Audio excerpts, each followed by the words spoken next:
G'day, everybody, and welcome back to the Crabtree Performance Podcast. Today, in episode 3, we are incredibly fortunate to have one of the most high level coaches in the industry joining us, George Wilson of Flex Success. George is a 28-year-old coach from the United Kingdom and is currently based in London. He has also built a massive influence in the Australian competitive bodybuilding scene and beyond. George is coming off a hugely successful 2024 with one of his athletes, Blake, turning pro, qualifying and competing in the 2024 Mr. Olympia. On top of that, George also hit a major personal milestone, purchasing his first home. With a deep well of experience and an unwavering commitment to evidence-based coaching, George is a coach who blends science, research, and real-world application to drive elite-level results. His passion for the industry is unmatched, and we're honored to have him on the podcast today. So without further ado, let's dive into this episode with George Wilson of Flex Success. As we proceed to give you what you need. It's not time, motherfuckers. Get live, motherfuckers. This is an interesting little setup. What one's this one? StreamYard. This is StreamYard. Dean thought the same thing, man. I think he jumped on it, and then, when I first started using it, I'm pretty sure it was free. And now I'm pretty sure it's kind of some ridiculous yearly price that is just completely unnecessary to pay for a couple hundred listens per podcast. But yeah, man. Well, I like it. No, I'm impressed. This is extremely simple, but very, very, very, very effective. Yeah, that gets the job done. Got a little logo up the top right-hand corner. Doesn't hurt. Yeah, absolutely. I can't do this sort of shit when I just record on Loom. Fuck. How have you been anyway, bro? It's pretty early there, isn't it?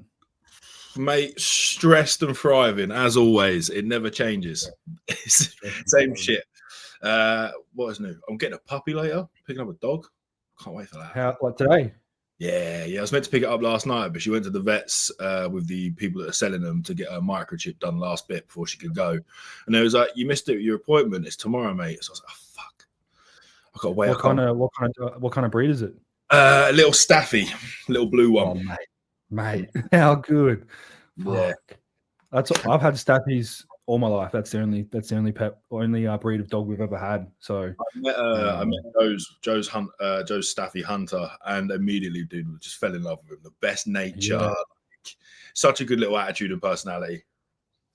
Yeah, when they're, I feel like for whatever reason, I've seen a lot of stuff. Maybe when I was in the UK last, where I think like staffy breed is kind of like demonized. It is a little bit in Australia, but not to the extent it seems to be in like the UK. Like, isn't there places in the UK you actually can't have them?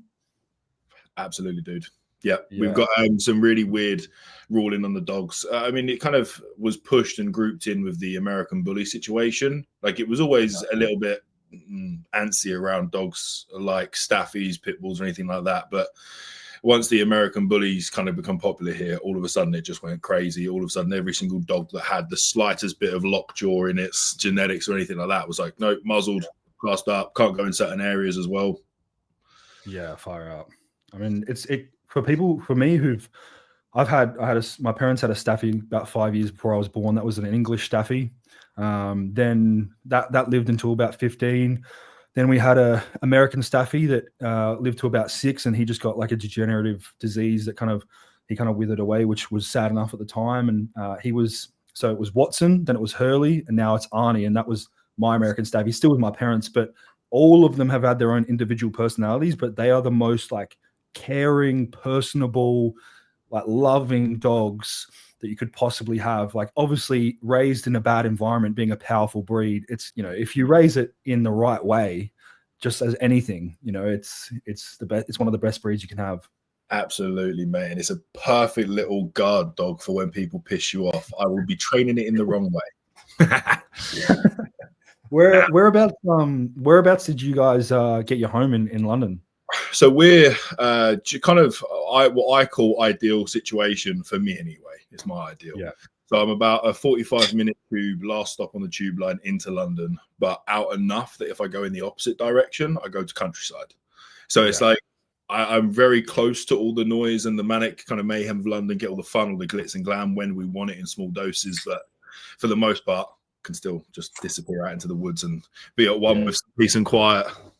Yeah, because I mean, when we caught up, what was that? 2023, end of 2023. Where were you then? Not far, so about 30 minutes away from where I am now. So it's not a major change. Still like north side of London, just outside Watford, around that top ring. Yeah, cool. Nice. It seems like I went up there to do the old Harry Potter studios tour. Like I've done it twice. Bro, Watford just seems like a completely different place compared to like inner London, like nice and tree and lots of, kind of greenery and hedges and big houses and whatnot. Yeah, and then you go to the ghetto. Yeah. What's that place that everybody always tells? There's something about, is it called Bethnal Green? Oh. That place? Bro, basically the hub of London is like that little center spot where it's all lovely. There's lovely, nice, tall skyscrapers, lots of businesses, all fancy suits and suit and booted. But the further out you go to this outer ring, it just gets worse and worse and worse. It doesn't matter whether you're going north, south, east, or west. It just predominantly, west is maybe a lie. West, it doesn't get that bad. Out from like Marylebone out, it seems to be relatively good. But anywhere else around that way, you either go Essex, Marylebone, or shit. It's honestly like I've had mates who've gone to London or even people who've never been there or the UK, and you hear all the time, oh, it's so dangerous and blah blah blah. And like, I mean, I don't know if it's just because of who I am or what I've been doing when I've been there, but I've never encountered any sort of like fear or like worry. And I've walked around the streets in fucking late night London, like, and never once. So I don't know, you hear the stories of kind of people getting their phones ripped out of their hands when they're, by dudes on scooters and stuff. And I'm like, I think if you just have common sense, it's pretty fucking okay. That's a pretty new development, to be honest, dude. They're a lot more brazen now, so you'll find like kids on scooters that are running around stealing wallets, phones, bags, whatever it is. They are a lot more brazen, so they're starting to come into the bigger, busier parts now. More bollocks on them for some reason, not too sure why. But presumably, you probably wouldn't have gone to any of the shitty areas, dude. Like, there's some places where I've been to some very sketchy old school grime. I don't even know if you call it a concert anymore, like in some old basement of some bar, like really dirty grime, but good fun, good fun for the atmosphere. Unless you're going to places like that, you're not really going to come across it, Man, funnily enough, I mean, I've obviously had Dean first step, Mike second step, and highly anticipated, which was nice. And then since I've posted up and announced that you were coming on, mate, I don't think there's been more anticipation. I think people are very, very eager. I don't want to put any pressure on you, but people seem to be very eager to hear what you have to say. And one of the things that seemed to be a common theme was, I don't know, maybe you're just a little bit of an enigma, considering, you have a lot of, interaction with the Australian cohort of the industry, but you're not here. So you seem to kind of be like almost this mythical figure that kind of exists out there, but a lot of the questions, like before we actually touch on what we're going to touch on today, was just more so like, about yourself. And I know you've spoken a bit about kind of yourself, I think it was one of the earlier episodes of the podcast with Dean or with Flex Success, where you were touching on a little about your upbringing and, you were, a little bit of a heavier set lad in your younger years. But I wanted to start off by giving you the opportunity to, if you were okay with it, to talk a little bit more in depth to a certain extent about, what it was like for you, growing up, sports, if you did any, what you were kind of like as a younger lad and how you kind of ended up where you are now. Hell yeah. I was extremely good at being mid. Very, very good at being mid, dude. I was always like when I was younger. Like, like I said on the Flex Pod, a little bit about like my progressions with physique development. I was relatively big as a kid. Medication. I was epileptic as a child, a type that you would grow out of as you aged most of the time. And the medication was steroidal. Did have a large degree of weight gain in the process, and it was just kind of one of them things. Didn't really define a mad degree about myself in that process. It just kind of pushed me toward the physique development space and trying to look into my nutrition, training, exercise. But the real good fun stuff for me, I guess, is the external bit, right? It's the bits that really make me who I am. And I find this interesting with our industry. I think there is definitely a common trend with this sort of path that I guess maybe I embarked on that was maybe not the most positive. So I've always been in sports, always played football, rugby, hockey, cricket, tennis, fuck me, every sport on the sun, apart from Aussie football, because we don't have it here. But anything and everything I've tried it, I've done it. And like I said, I was always that guy that was good, but never great. Never Yeah. enough to go further than just maybe high-end amateur, but never semi-pro or pro or anything like that. Yeah. And I kind of found myself relatively lost during my school years, I'd say. And I think this is where the commonality kind of trends there. I had no idea who I wanted to be, who I was, or what I really wanted to try in life. But I had always had some form of sport, which then led me to finalize into some form of training rather than being sport related. It was more about the training aspect that I liked. And I latched onto that as my only common interest and carried that through many years of quite a lot of stress, I'd say, trying to figure myself out, a lot of bad decisions. And I guess to coin the phrase that is very corny at best, bodybuilding did to an element save me, I would say, in that it gave me direction, it gave me purpose, and allowed for me to channel a lot of energy that was otherwise being put into avenues that did not align with me living not incarcerated or in a wooden box very soon. Yeah. So yeah, that was my transition into the sport and how I come up. I wasn't from a bad background, really lovely family, no kind of issues there realistically that pushed me that way. I was just a bit of a lost soul, and found it in groups that I resonated with that maybe didn't have the best morals or values at the time. A few mistakes in that process. I absolutely would never change any of that though.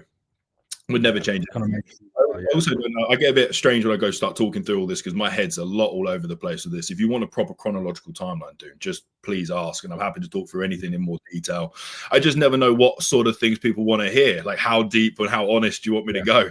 I just think, honestly, like, even looking at the analytics of the podcast over the last 2 episodes, there's been a lot of, it's been a lot of younger lads, probably like, between the 15 and 20. And then there's been, a pretty significant cohort on kind of in those late 20s and whatnot. And I think, we'll touch on it, I'm sure, today, but I think a lot of, and, as you said, it does sound a little bit cringy to a certain extent, but even for me, in a certain way, the industry or bodybuilding did save me, like, and I think that's for a lot of people in their own kind of specific context. I dictated all of my efforts from age 2 all the way through to age 16, trying to play Aussie rules and be the best I can. And, I basically pushed everything else to the side, whether it was schooling, just did the bare minimum for everything, whether it was relationships, whether it was friendships. I was never that person to go to the party because I was always trying to be better at whatever I was doing with regards to sports. And, then I got to 16, had a significant injury and ended up thinking, holy fuck, I've just spent the last 14 years,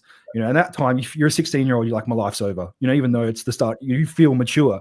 And I'm thinking, what am I going to do? And I didn't specifically say, I'm going to become a bodybuilder now, but just through the rehabilitation and transitioning that way, it led me to this, which I wouldn't change for the world, what I get to do every day. But, in terms of my own kind of personal, circumstances, I don't think if I had found that, I think I would have ended up in a pretty shitty situation, given how, debilitating that felt at the time. So, it does tend to seemingly save or rescue people from a lot of different scenarios, from all walks of life, which is pretty cool. I'm grateful it showed me coaching. That's one thing I will say. Yeah. My own competitive bodybuilding career might not be the most elaborate and exciting, not exactly saying I'm going to sing from the rafters, but it did show me coaching, and it did give me a good direction toward finding the thing that I guess I kind of was always meant for, helping people. That's the thing that kind of lights my soul on fire. Through all that stress and shit with me growing up being an annoying little shitbag of a teenager and making a lot of mistakes, I always had help. There was always an intervention, a help from some body of authority, whether it be parents, trying to keep me on the straight and narrow, trying to keep me, have my best interest at heart, or, talking to AA, talking to other, people that could really help and guide me in getting better. So I was very aware early on that I, being able to ask for help and being able to accept help is probably the quickest and easiest, most efficient route to you getting where you want to go, no matter what that direction is. Could be physique development, bodybuilding related, but ask for help. Be okay going, hey, look, I don't know, but I'm going to pass over to someone who does. Show me what I need. Teach me the way. Yeah, 100%. And I think that kind of leads us into what we're going to touch on today, which is a little bit of an interesting one. The reason I came up with this initially is I just have listened to, obviously, a variety of podcasts, and I'm not 100% sure, but I'm pretty certain this hasn't been specifically done in this way before. And that is essentially you and I today spending the next however long playing a little bit of Sims with regards to creating the perfect bodybuilder, essentially. Now, obviously, a lot of different considerations to bring into, to factor in, whether it be, social, ethical, biological, physiological, psychological. We're going to try and go through them all, to the best of our capability. We don't have too many notes, and it's been a long day for me, and it's very early for you. So, we'll see how we go. But yeah, well, at least you've got a few notes, mate. I've got none. Yeah, I mean, starting out from we'll try and break it down, I think, into like age groups. So from birth to 5 years old, from etc. And we'll go from there. How long we spend on each one, who knows? Probably a little bit more in depth as we get along. But I think I was thinking, how are we going to do this in regards to, now, obviously, males and females in regards to physique development are very, very different. There are a lot of characteristics that are different, and I don't want to rub people the wrong way. But if I was to pick a specific gender that I would like to create the best bodybuilder, I would probably be picking a male, just with regards to the ability to actually accrue mass. As jacked as there are for some women out there listening, you're phenomenal. But in terms of the average ability and hormonal and biological setup to actually accrue tissue, we're going to talk in the realms of male bodybuilding for most of this. If we can try and relate it to some sort of female context, or maybe we potentially do a part 2 and we do this all over again with regards to a female. I try to wonder what service we would do the females in this same conversation. Yeah. From sort of maybe adolescence and late teens up through, perhaps we could probably offer up some considerations, but I wonder what experience or understanding me and you would have of the aging female through childhood, man. Working through Even school.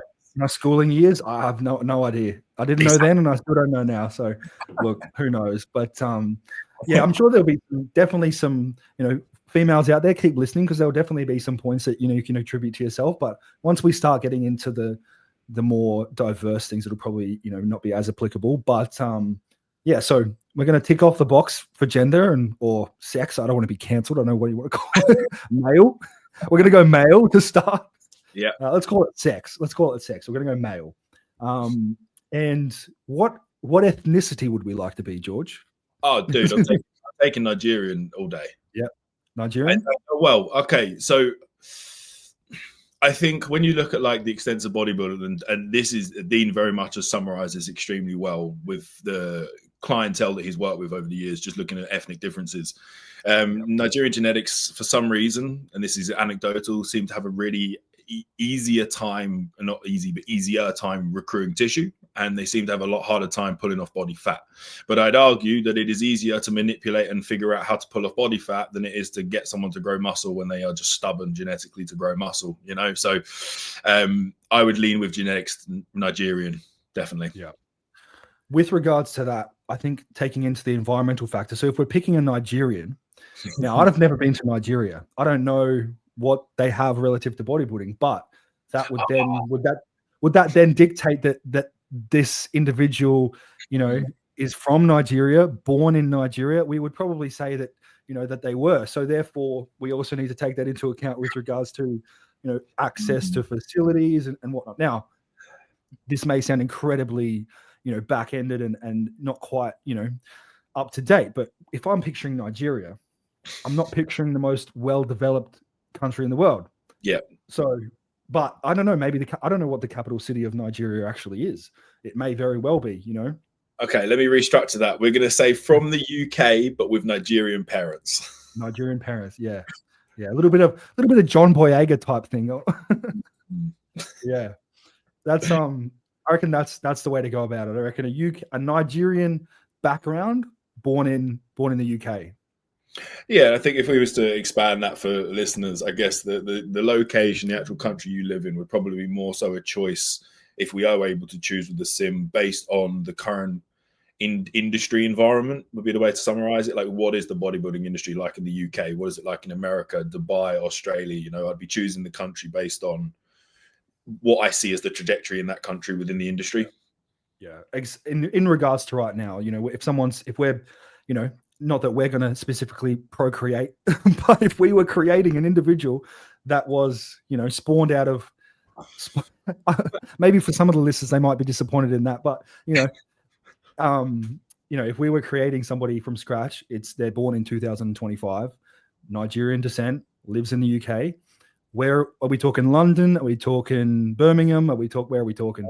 Fuck, that's so we're in the really young years now, so I guess it's not as important the prime location. I'd say somewhere somewhat upper middle class in location, somewhere where the family was not. We don't need them to be silver spoon fed, because I don't think there's going to be mental attributes that actually benefit the person trying to become a bodybuilder of that monocoddled wrapped in. I'd argue the worse environment to start off, the better. See, this is the thing, dude. Like, we can come at it from two different approaches. In my head, I could say that trauma and stress and challenges will definitely, from a stoic perspective, teach you a lot about life that will translate. But like early, like when you're a baby, I think priming the body at that young age with appropriate nutrients, appropriate stress management, life, education, you know, teaching it from a young age, cognitive and motor neural skills. You know, you want that in a good, stable family environment. It doesn't need to be amazing and rich and loaded, but just, you know, enough income. Straight. Yeah. All right. So maybe like the 13 to 18 mark, we want something traumatic, maybe just a chocolate. We'll get to that. We'll get to that for sure. So like, what would be essentially, if we were looking at now, again, we're not going to be, you know, putting who knows? I'm sure there's out there who've tried it. We're not going to be putting a newborn on a specific nutritional protocol, but you know, what would we be looking at from, you know, an environmental perspective, or activities, or, you know, even like a certain kind of parental role? Like, how would we be, in your opinion, would we be developing this young newborn individual from an age of born or birth to 5? Let's say 5 years old.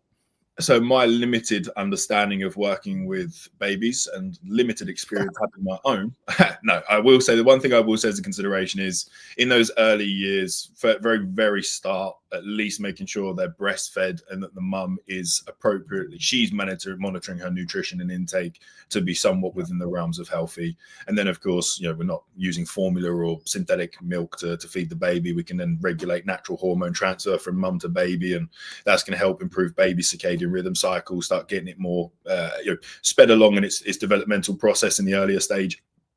And then I'd just want the baby to be challenged as much as possible in a constructive way, you know, with the skill tasks, with the can't remember what type of boys they're called, you know, where they challenge the kids to act and interact and think about what they're doing. They have a special name for it.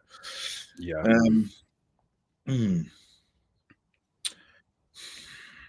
So we'd be looking at some sort of, like, you know, cognitive development, whether it be, you know, a reasonably, you know, well-led preschool, primary school, you know, something like that, where the child is exposed to, you know, certain circumstances that are going to be developing that motor skill development and, you know, coordination and whatnot. And then, you know, from there we kind of move into the early physical development, you know, 6 years old to 10. I think those school years are pretty important. Like, preschools maybe lesser important. It's more about just challenging to do new things and try new things. But once you get into, like, you know, the first proper stage of school, that's where the real learning starts. And there's an opportunity for teachers to really fuck up athletes at this young age. And the way they do it is with, and I know me and you have very similar opinions on this topic of conversation, the all-inclusive mentality of everyone's a winner, no losers. Participation trophies and whatnot. Exactly right. So there's a good opportunity to really fuck up the athletic drive by pushing that narrative. What I want is, I want the kid to lose enough, not badly to the point that completely shatters their soul, but I want them to come second and third a fair few times, so that they get that hunger and drive to know that if you want to be the best, you've got to work a bit harder for it. Yeah. I mean, for me personally, like, we'll try and kind of reiterate this to our own kind of experiences as much as possible. But I mean, from as early as I can remember, back when, I mean, I was born in 98, so I kind of missed that boat where it started to be that all-inclusive, you know, everybody's a winner type participation nonsense. That kind of started to trend towards like 2016. I feel like that was when that started to kind of pop up, maybe a little bit earlier. But, you know, I was at school from 2002 2003 till 2016. And especially in my younger years of school, not only at school, with having the sports days and having, certain, we used to have people come and teach martial arts at, once a week at school and whatnot, even back then when, it was nowhere near as popular. And, at the time you're year 1 or 2 and you think, this is some shit. Like, why am I doing this? Like, let me go play in the sandpit or whatever. But you look at it now and it's like, there's some actually some benefit in regards to that. But for me personally, I mean, just with my own kind of upbringing, I don't know whether it was just how my dad was brought up, but it was always not that he ever said you're not good enough, but it was never a huge focus on what I was doing that was great. And it was a lot of the focus on what I could do that was better. And that was probably more so, in a sporting environment, it was, this is good, but, there's someone else doing this much. And this is good. You played this good. You might have, done well here and you got this award. But I mean, how much better could you have done if you had done this? So my reaffirmation of that from like 6 years old, 5, probably even 4 years old. And when you're being brought up that way, in the moment, you're thinking, God, can I just get some approval? Please, can you just like say I'm great? But now being 26 years old, there is nothing that I could think would have been better than that kind of, not harsh, but it was just that focus on what I could improve. And I think that's still like intrinsically within me.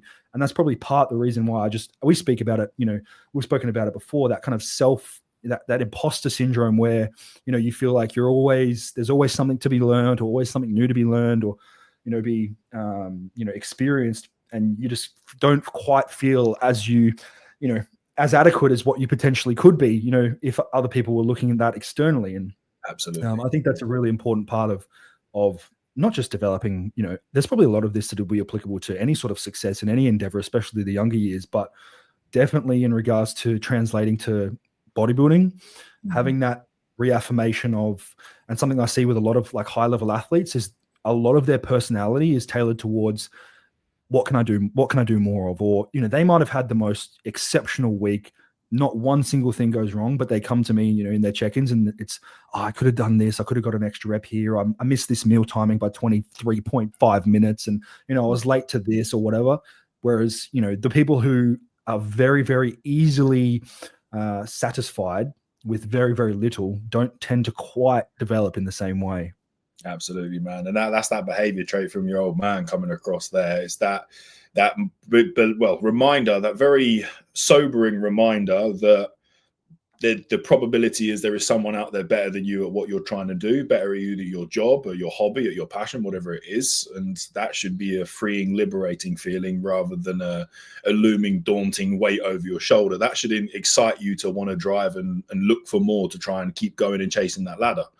I think that mentality being passed on from the father's role through the younger years is vitally important. That how they act in times of loss and success will navigate and mold how that child then associates with those two feelings and emotions. And depending on how they're taught, depends on whether they get driven, whether they end up with a finger up their ass going, right, I need to do more, I'm going to do more, or even just miss off the ability to critically think and see where they could do better in themselves. So it makes a massive difference. What was it like for you at those younger years when, I'm not sure, how you were at that point, but when you were kind of going through, I know you've spoken about, kind of some young lads getting stuck into you about weight and whatnot and feeling like, you were a little bit on the outside. How did that kind of,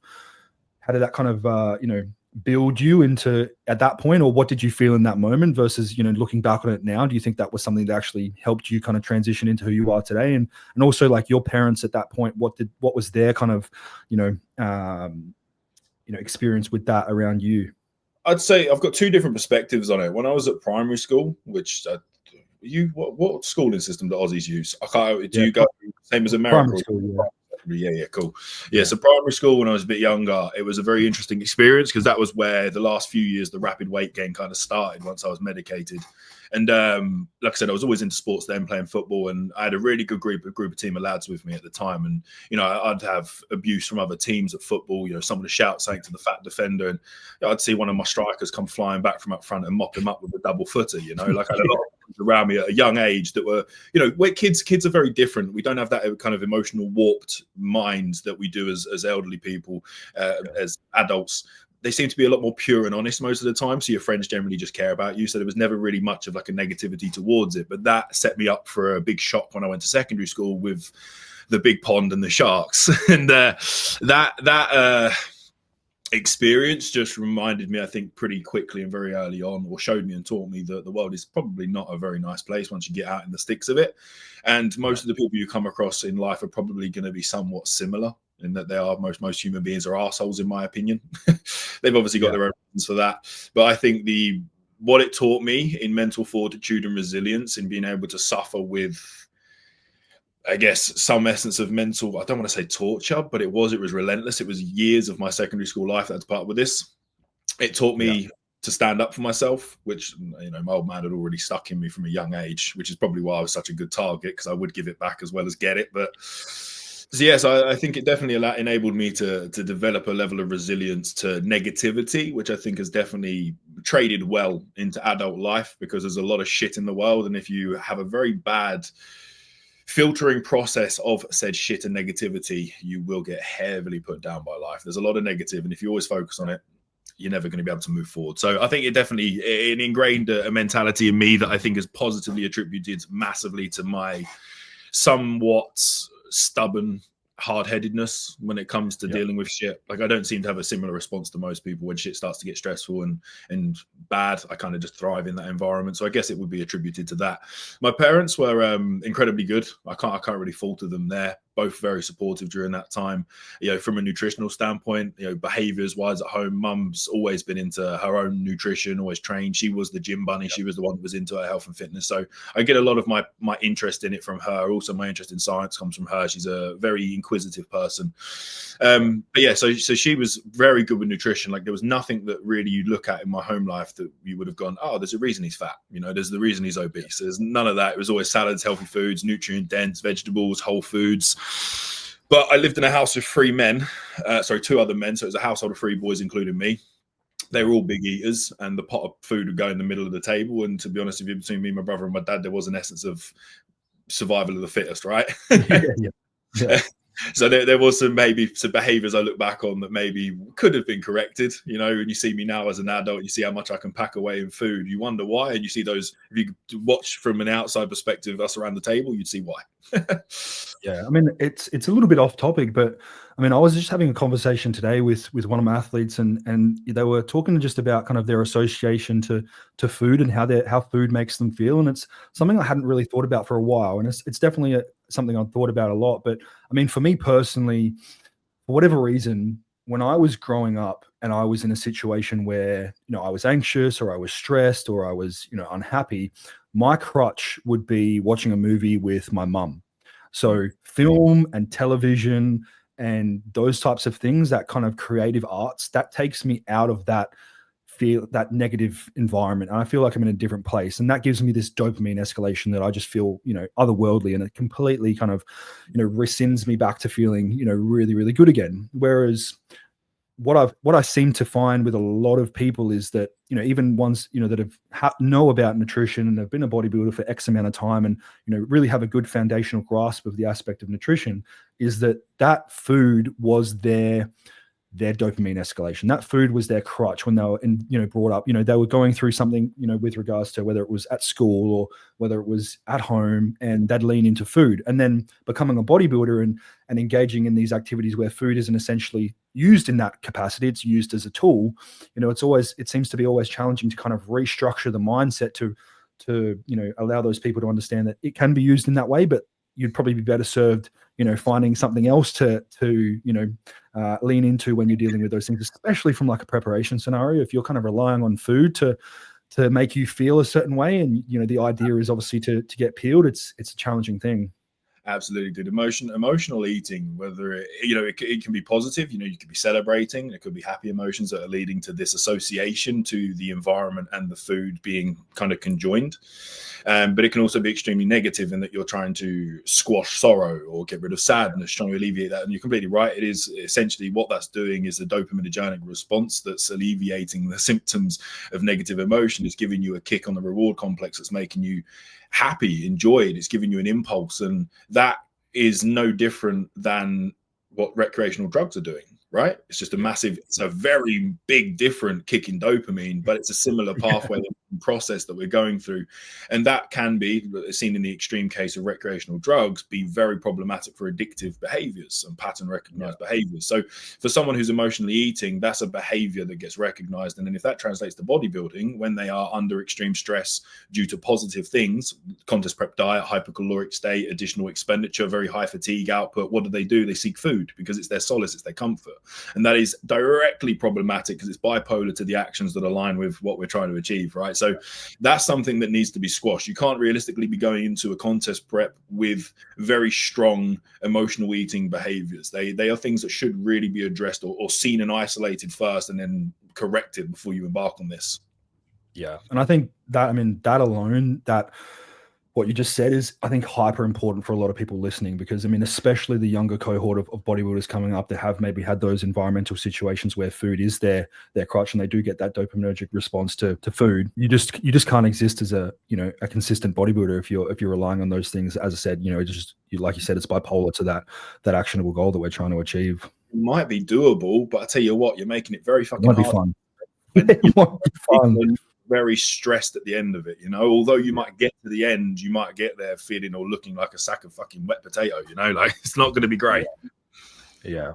I genuinely think that it is probably something that's not spoken about at length enough, is regards to that dopaminergic system and in regards to kind of how people kind of move through preps and off seasons and whatnot. It's almost, people seem to be, or athletes at times seem to be, at the mercy of those systems, as opposed to kind of manipulating themselves manually.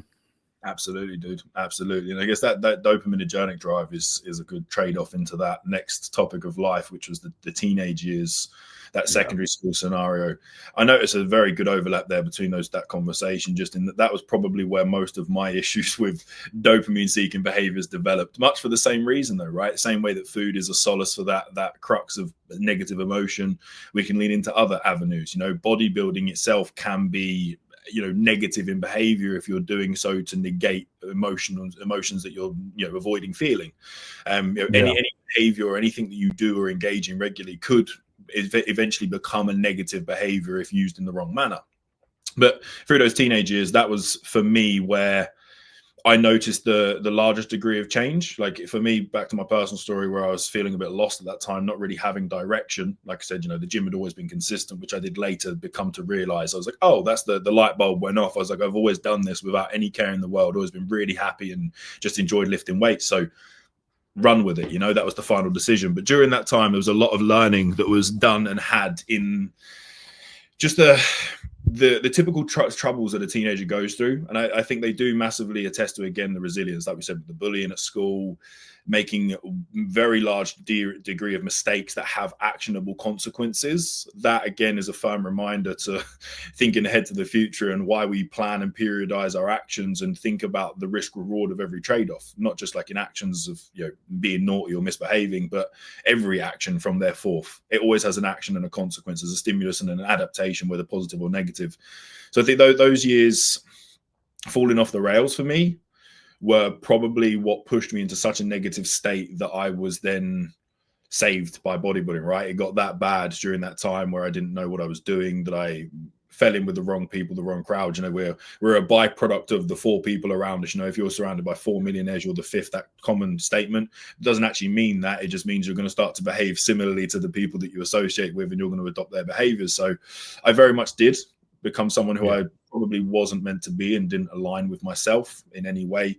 Some issues. So again, that dopamine seeking drive for me was hard drugs during that time frame. That was my solace. That was what gripped me and drew me along the bad path.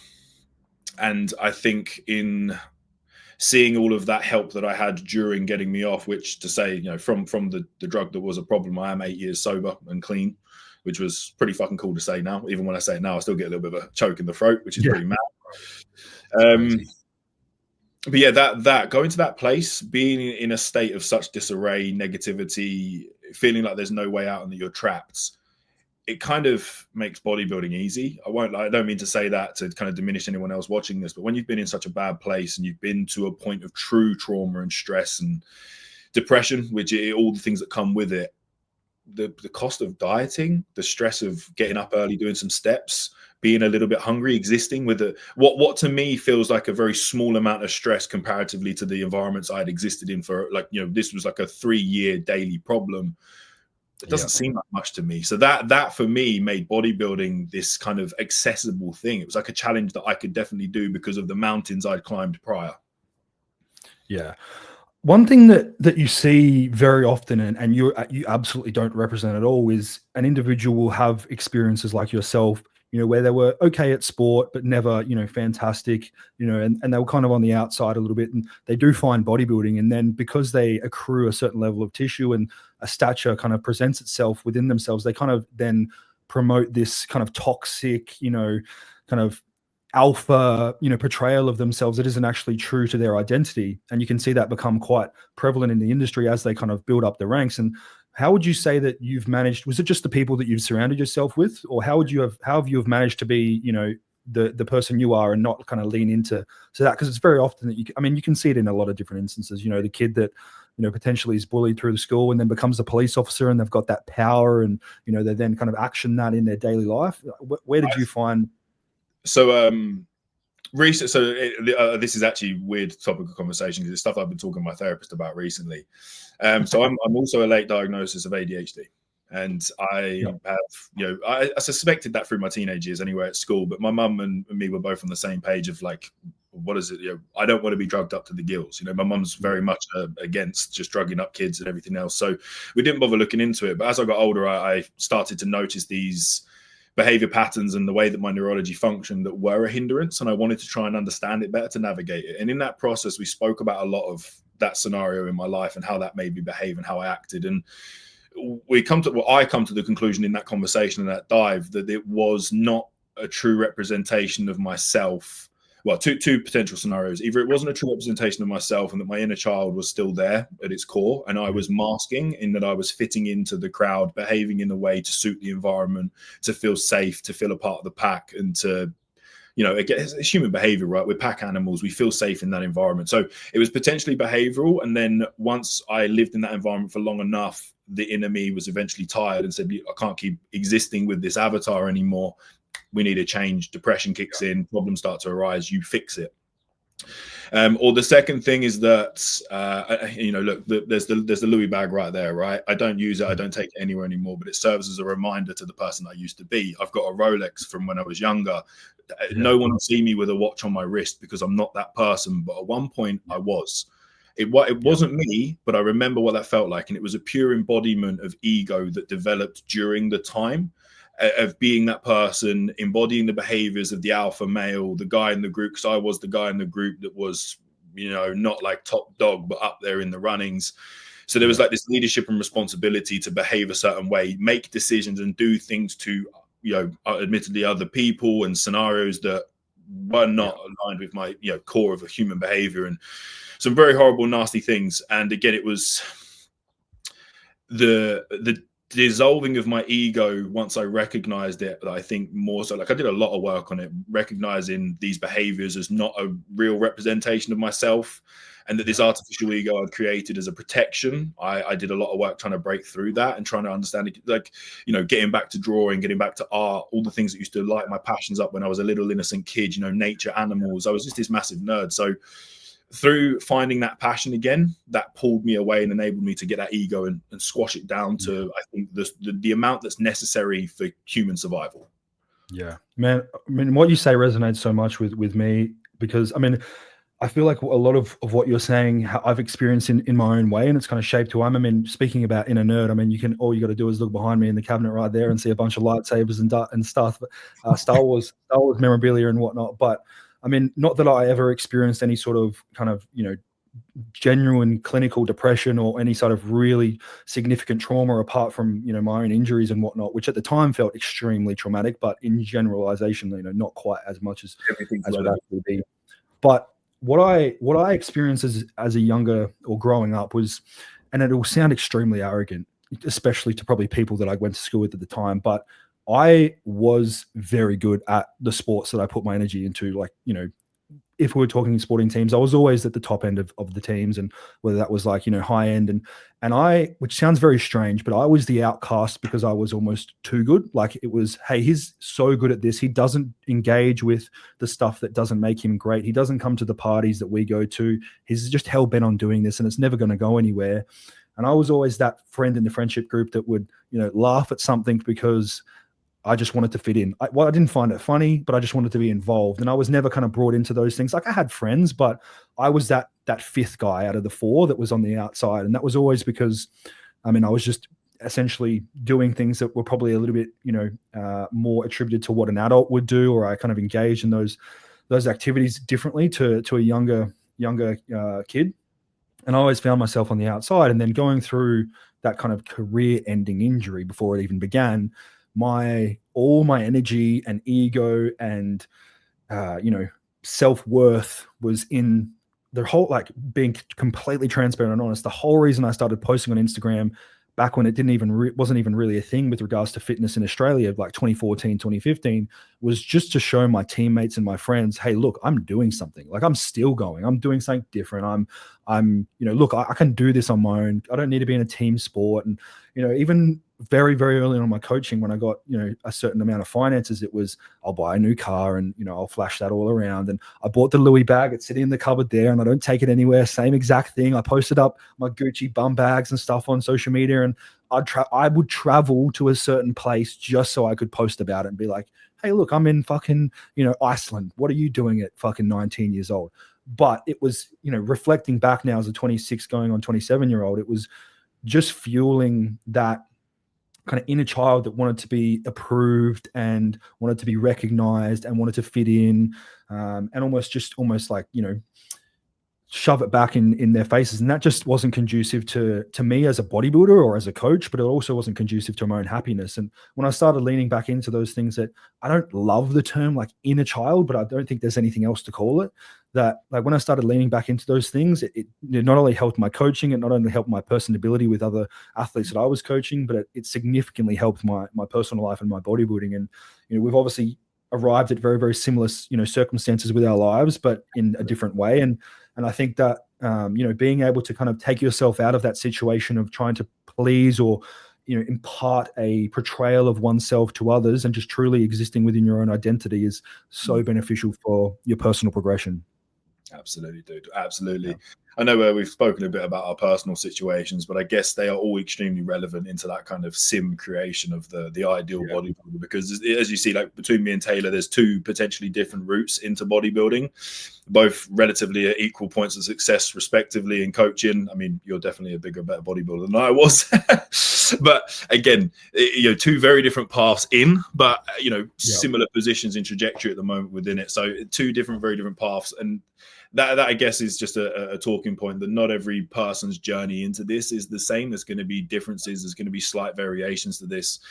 But there needs to be components of development on the skills that attribute to bodybuilding, invoking and developing the ability to critically think, being able to look past yourself, thinking outside the box, being able to step aside from the norm and use some more creative style of thought processes to break down problems.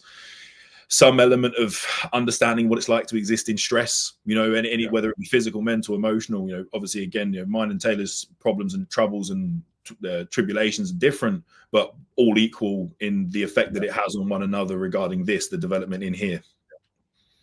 Even with what you said about, bodybuilding for you, because you've experienced those things not being overwhelmingly difficult as it would seem to be, for some individuals. I feel very, very similar. And I spoke about this with Dean when he came on the podcast, in that it's a very, very different set of circumstances, but going through the level of rigor and training and development that I went through from a sporting,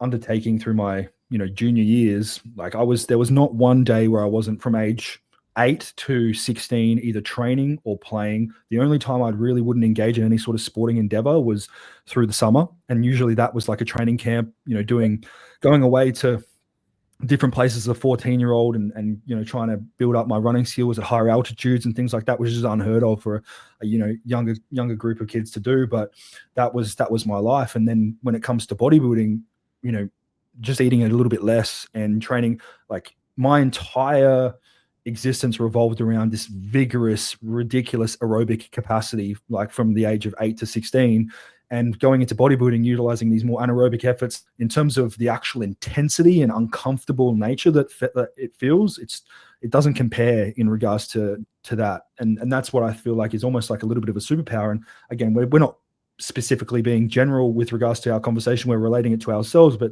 this kind of ties back into that early physical development and that kind of building up of that mental resiliency and exposing yourself to those certain environments that will then be conducive to this when we are at 26 years old and fuck me, 28.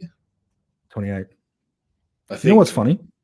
As I was speaking about the Enigma, I actually realized that we've been mates for a while. I caught up with you in London, caught up with you in Oz. I didn't even know your last name.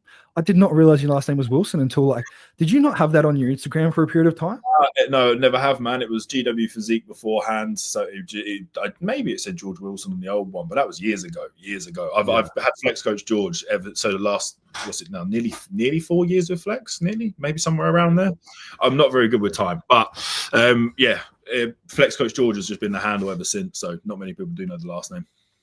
How many people do you get coming up to you going Flex George? Do they say George? Dude, funny story from when I come out to Oz, which was a very humbling, interesting experience for me, just in a generic Gen Pop gym and having some random Gen Pop guy just come up to me and say, "Oh, hey, dude, Flex Coach George, mate, I loved you on the podcast." Like, this was like day 2 of being in Oz, and I was just like, Oh no, I'm not this little invisible character I am in the UK. When I'm in the UK, mate, it's stealth mode. When I go to shows, I'm quiet. I'm out of the way. I'm just doing my thing. It's I kind of like it. It's quite a cool thing. But out in Oz, it was like a whole different kettle of fish, dude. It was like, fuck, okay. I'm very much recognized as Flex Coach George. I've got to remind myself I'm a representation of the brand. So there's a standard that has to be maintained. I'm sure there was also a little bit of like, fuck, that's cool. Like I've come halfway across the world and somebody fucking recognizes me the second day I'm here in this kind of commercial gym. Do you know what? We spoke about the imposter syndrome. That was probably, there's 2 points I could recognize in my life where it was at its peak. It was that moment there at the start of the Aussie trip when that happened, and then also the Olympia. Like those 2 moments where I went, the voice is perhaps traveling a bit further than I realized. And I'm going to remind myself that I'm just me on my screen and continue doing what I do, because that's how I've been doing this so far. So I'm going to keep doing that. But also, there's a backseat of audience now that I've got to remind myself of. Yeah, you got fucking Honey Roundbod standing 10 meters away from you, and you're like, holy shit. Dude, being able to go backstage as well and seeing that was fucking crazy. Yeah. I was rooting for Blake so hard. He looked so good. Like, I don't mind talking about this. This is no slate whatsoever toward Olympia or any of the production for bodybuilding in any way, shape, or form. But it was a bit bittersweet, like Tim loved Blake's physique when he was judging as head judge at London. He even made a point to come and say, like, Blake, like, you look like a proper bodybuilder, dude. Love to see it. Like, cool. All day watching Tim judging all of the shows at the Olympia. Yeah. Gets the wheelchair. Up go the judges, off he goes. They've finished their slot for the day. I didn't realize the kind of dynamic of what wheelchair bodybuilding was with the Olympia. It's slightly separate. So different set of judges come out, and I was like, oh no, dude. Like the minute Tim was going, I was like, he loves Blake. So in my head, I'm thinking, well, that's lovely because he loves Blake. Like, good, keep him there. When they changed the judges, I was like, fuck, that's not ideal. Fuck me, dude. Blake's he's the ideal sim in mindset. Yeah, honestly, I would love to have him on the podcast. Like, I just want to dive deep into that mindset behind, like, because I'm fairly sure he wasn't born that way. Did he have an accident at some point? Right, he's one of the most interesting people I've ever met, and has had probably one of the most positive impacts. Blake, if you do watch this, dude, mean every word of it, is one of the most positive impacts on me as a coach, but also as a human being. Like when I say the comparison between bodybuilding and like my past experiences of life being like, bodybuilding's not that hard. Now, like put your mind in him and say the same thing. Like I can't say that in his situation I would have responded that way. I can't say that I would have turned this around so positively. But have him on, honestly, dude. Message him, get him on. He'll come on here. Love talking about it. He's a fucking awesome dude. But like his mindset, I got to talk to his mum so much at the Olympia and just learn a bit more about who Blake was before the accident. And like all of the behaviors I see in bodybuilding, how he is, he's like nihilistic, dude. Everything is just bang, bang, bang, bang, bang to the letter, timed, perfect. everything's calculated. Rest time, time between meals, wake up time, go to bed time. He goes to bed at like 6 o'clock at night, wakes up at like 4 in the morning every day, dude. Like if you want to be a bodybuilder to the best of your ability and you're not worried about mental exhaustion, do that. Like everything he does. But he was like that at motocross. Like this is the thing his mum was telling me. He missed the parties. He didn't go out and socialize. He didn't go out eating shit food. He kept on top of his fitness and health and just motocross every weekend instead of going and doing stuff with friends, going to kids' parties, even at a young age. It was on the bike, on the bike, on the bike. So like having that stripped away from him because of his injury, then finding bodybuilding and just continue, like it's who Blake is. It's not about him doing it for the sport. That's just who he is at his core. That's how he is with everything he does. 110% full commitment. And that's why in 2 years of bodybuilding, he got to the Olympia.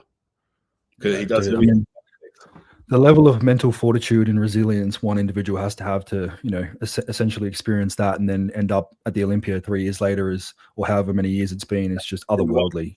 He's people ask me about coaching Blake because obviously, look, I'm not a paraplegic specialist. I don't advertise myself to, and I do not want any more clients in that space. Me and Blake was a very unique scenario because I knew Blake prior, had many conversations with him. You know, he's already figured most of the stuff that you would be concerned with as a coach coaching this individual. It was over 10 years he's had that injury. He knows, or close to that, or something like that. He's close to that since the exact date. And he has a lot of experience and understanding already of how he needs to do things. Like his training, he already had figured out before he even come to me, dude. So it wasn't like this, I have this magic, you know. It was like, okay, you're taking an individual who's figured out all of his niche parameters and you're asking me to manipulate those parameters to suit bodybuilding. Let's do it now. Yeah. There's no crazy. I think it would definitely be, and it's not to say that it couldn't absolutely be done, but I think it would definitely be a different set of circumstances had probably Blake or an individual of that nature not been that type of individual with regards to, you know, his motocross or his endeavors prior.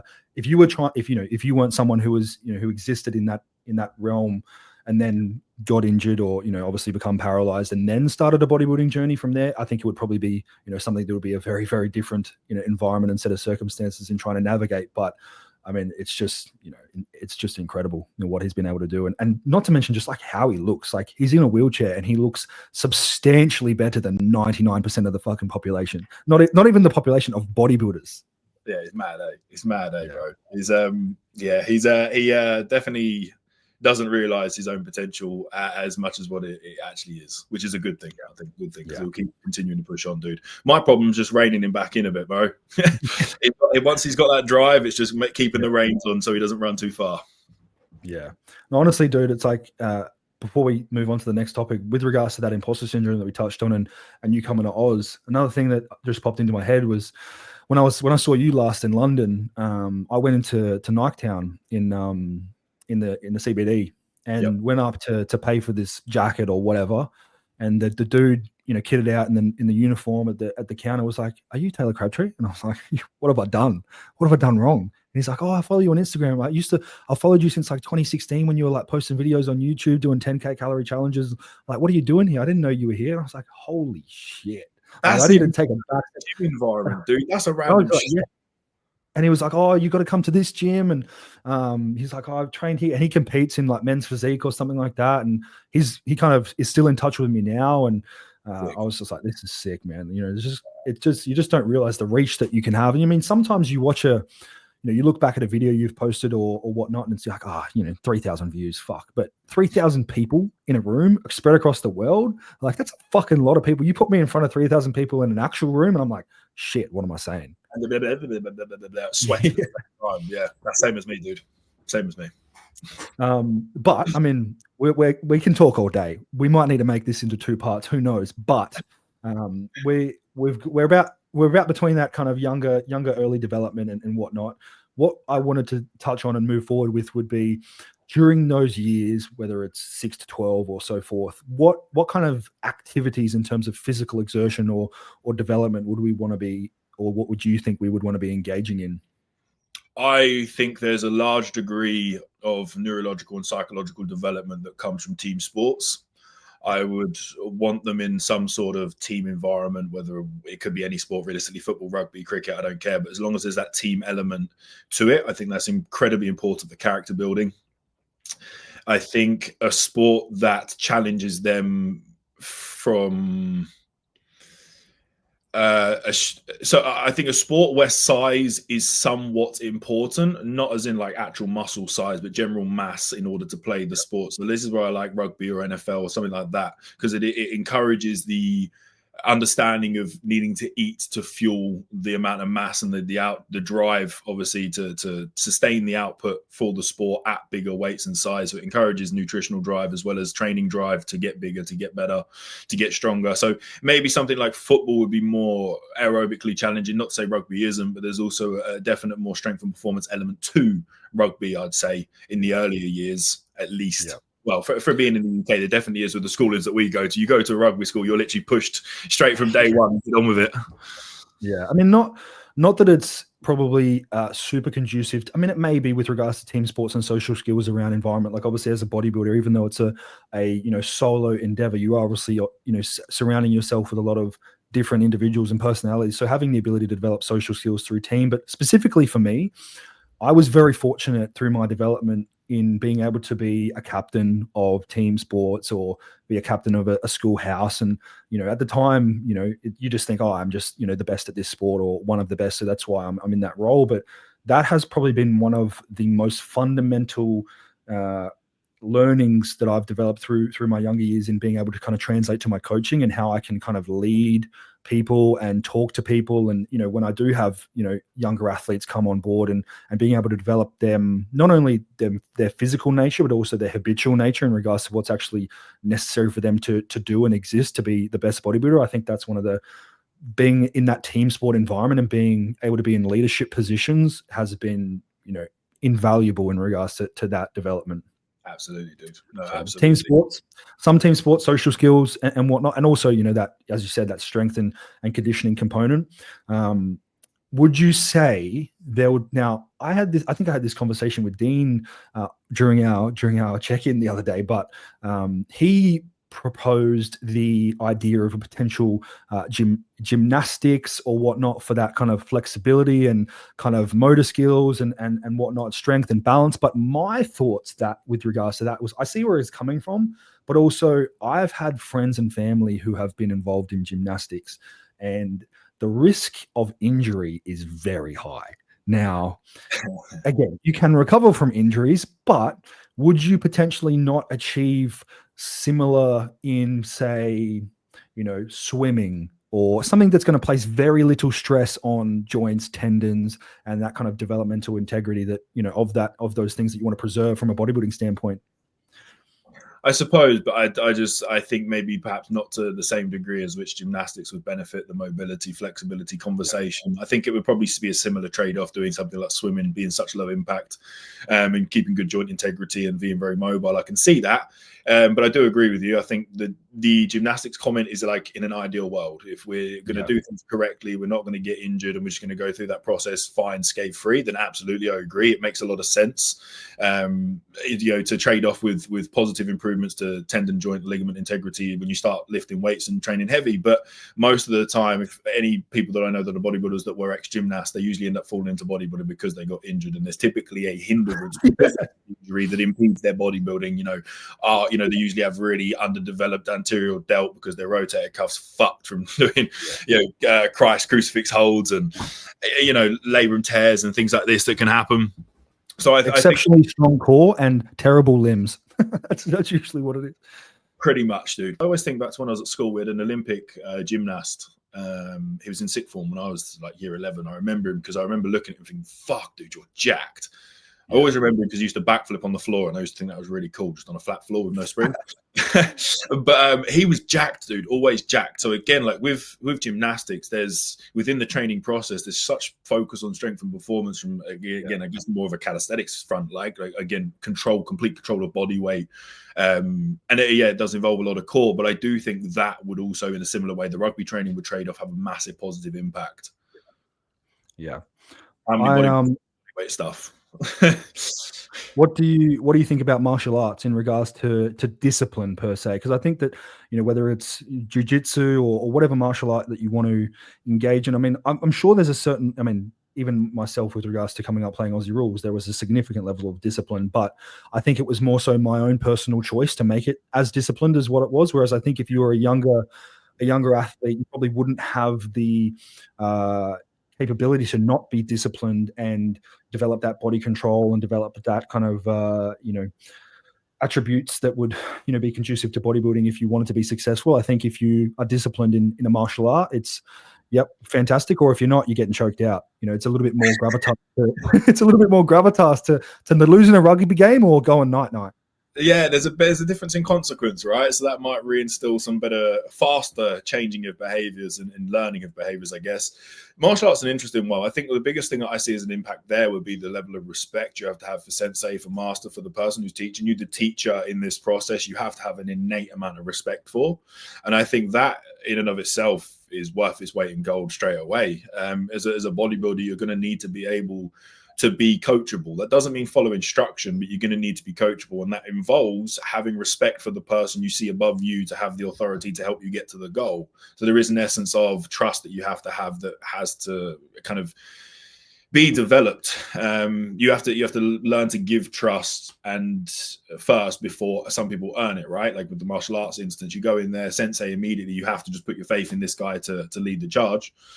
And I think that would trade off positively to be able to be coachable in the inevitable endpoint when you become a bodybuilder.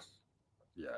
I think the essence of, or the art of being coachable is something that, again, probably comes through your own environment. Like I've obviously had coaches myself, so I put a lot of stock in, the ability of a coach, whereas, there's definitely instances that I'm sure we've both experienced where it's not that you don't want it to be a certain level of partnership, but there's definitely a little bit more push and pull than you'd probably love at times. And that may come through just an inability to be coachable to a certain extent relative to that person's kind of environmental surroundings as they grew up. Yeah, no, completely, man. I think that there's different ways you need to coach every single person, and there's degrees at which, the sliding scale at which coachable exists.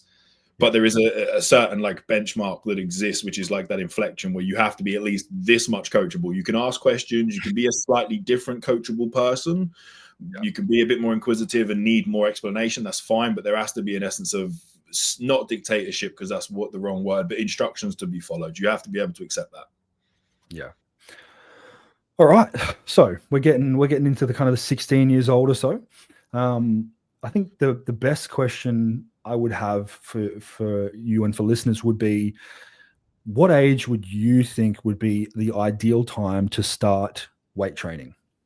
Now, we've heard all before, I don't even know. It used to be this big thing back in Australia where, it'll stunt your growth and whatnot. And obviously a complete load of nonsense. But, with regards to the training for hypertrophy process or hypertrophic intention, what would be your thoughts on age with what we've discussed so far with regards to development and everything like that? Specific to actual bodybuilding training, I'd want to see that around sort of 16. I'd say up until that point, I would want some training to be done, but I'm not saying it's specific to hypertrophy. I think back to when I was, the first starts of my journey to changing my body image was just getting into the gym at school. And it wasn't like a big facility. It was this tiny room that's about as big as this office, and it had a bench, a pull-up bar, and a bar on the floor, and some like dumbbells used to combine together. That was it. So I used to do a lot of squat, bench, deadlift.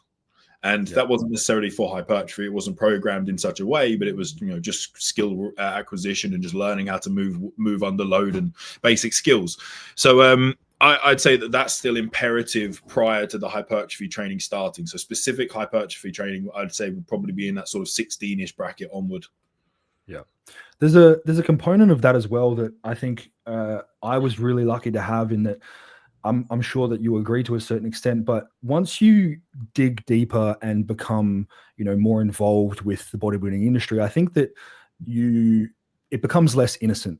And essentially what I mean by that is, when I first started out, through training with regards to, my intention wasn't hypertrophy. It was more so similar to yourself. Like my first exposure to actual weight training was just going to the gym with my dad, and he used to just go to kind of like a little studio, and they'd do a bunch of rounds, and it's probably more of like a kind of F45 type circuit type thing. So there was weight training involved, but it wasn't for hypertrophy, or it wasn't at least, optimal for hypertrophy. But it exposed me to that component of training, and also, allowed me to kind of dive into this with a certain level of innocence and engage in the enjoyment that came from just kind of learning about these things. Whereas I think because of social media these days, people want to be, especially younger guys want to be, or younger females want to be just as serious and as, as much as they can do as quickly as they can. And you lose that innocence of just kind of like finding your way and building that kind of, connotation to bodybuilding and enjoying it in a kind of innocent manner. I'd say a practical example of this would be the sort of new age bodybuilders that, you see them training, they're like 16, 17 years of age, and they're doing a unilateral cable pull down to hit their lat. And it's like, okay, well, look, I completely understand, and I'm not going to disagree with you. On paperwork, biomechanically, that is a very good movement to bias your lat. But do you need to bias your lat with such specificity? You just need bigger lats, dude. Yeah. There's merit to be had in fucking around and finding out. There is merit to be had in going through the process of doing some of the maybe not so good things or perfect things or correct things, because that's going to teach you a lot of foundational skills that are going to apply all through your career. You pick up a barbell and start rowing, you're going to learn core engagement pretty quickly. You start picking up a deadlift, you're going to figure out that all of this starts working in conjunction together because it just has to as you move in that function. Don't just jump straight into this like perfect world of all of the information. Too much information can be a curse to your progression. Sometimes simple, easy, effective is the starting point we should all be embarking on. At the prime start of bodybuilding should all be simple, easy, and effective. Yeah, and it was a conversation that I had with Mike as well, and that I think there is so much efficacy in almost doing things wrong unintentionally, but it's hard because you are doing it wrong. It may be potentially significantly harder work than what the optimal work may be, but it teaches you that mental fortitude. It teaches you that resiliency. It also then teaches you what not to do to a certain extent, and you can then build up that kind of skill acquisition over time. I mean, I used to think, when I first started, and I don't want to pump my own tires, but my posterior is one of my best developed muscles or muscle groups. And I just did pull-ups and lat pulls till the cows come home.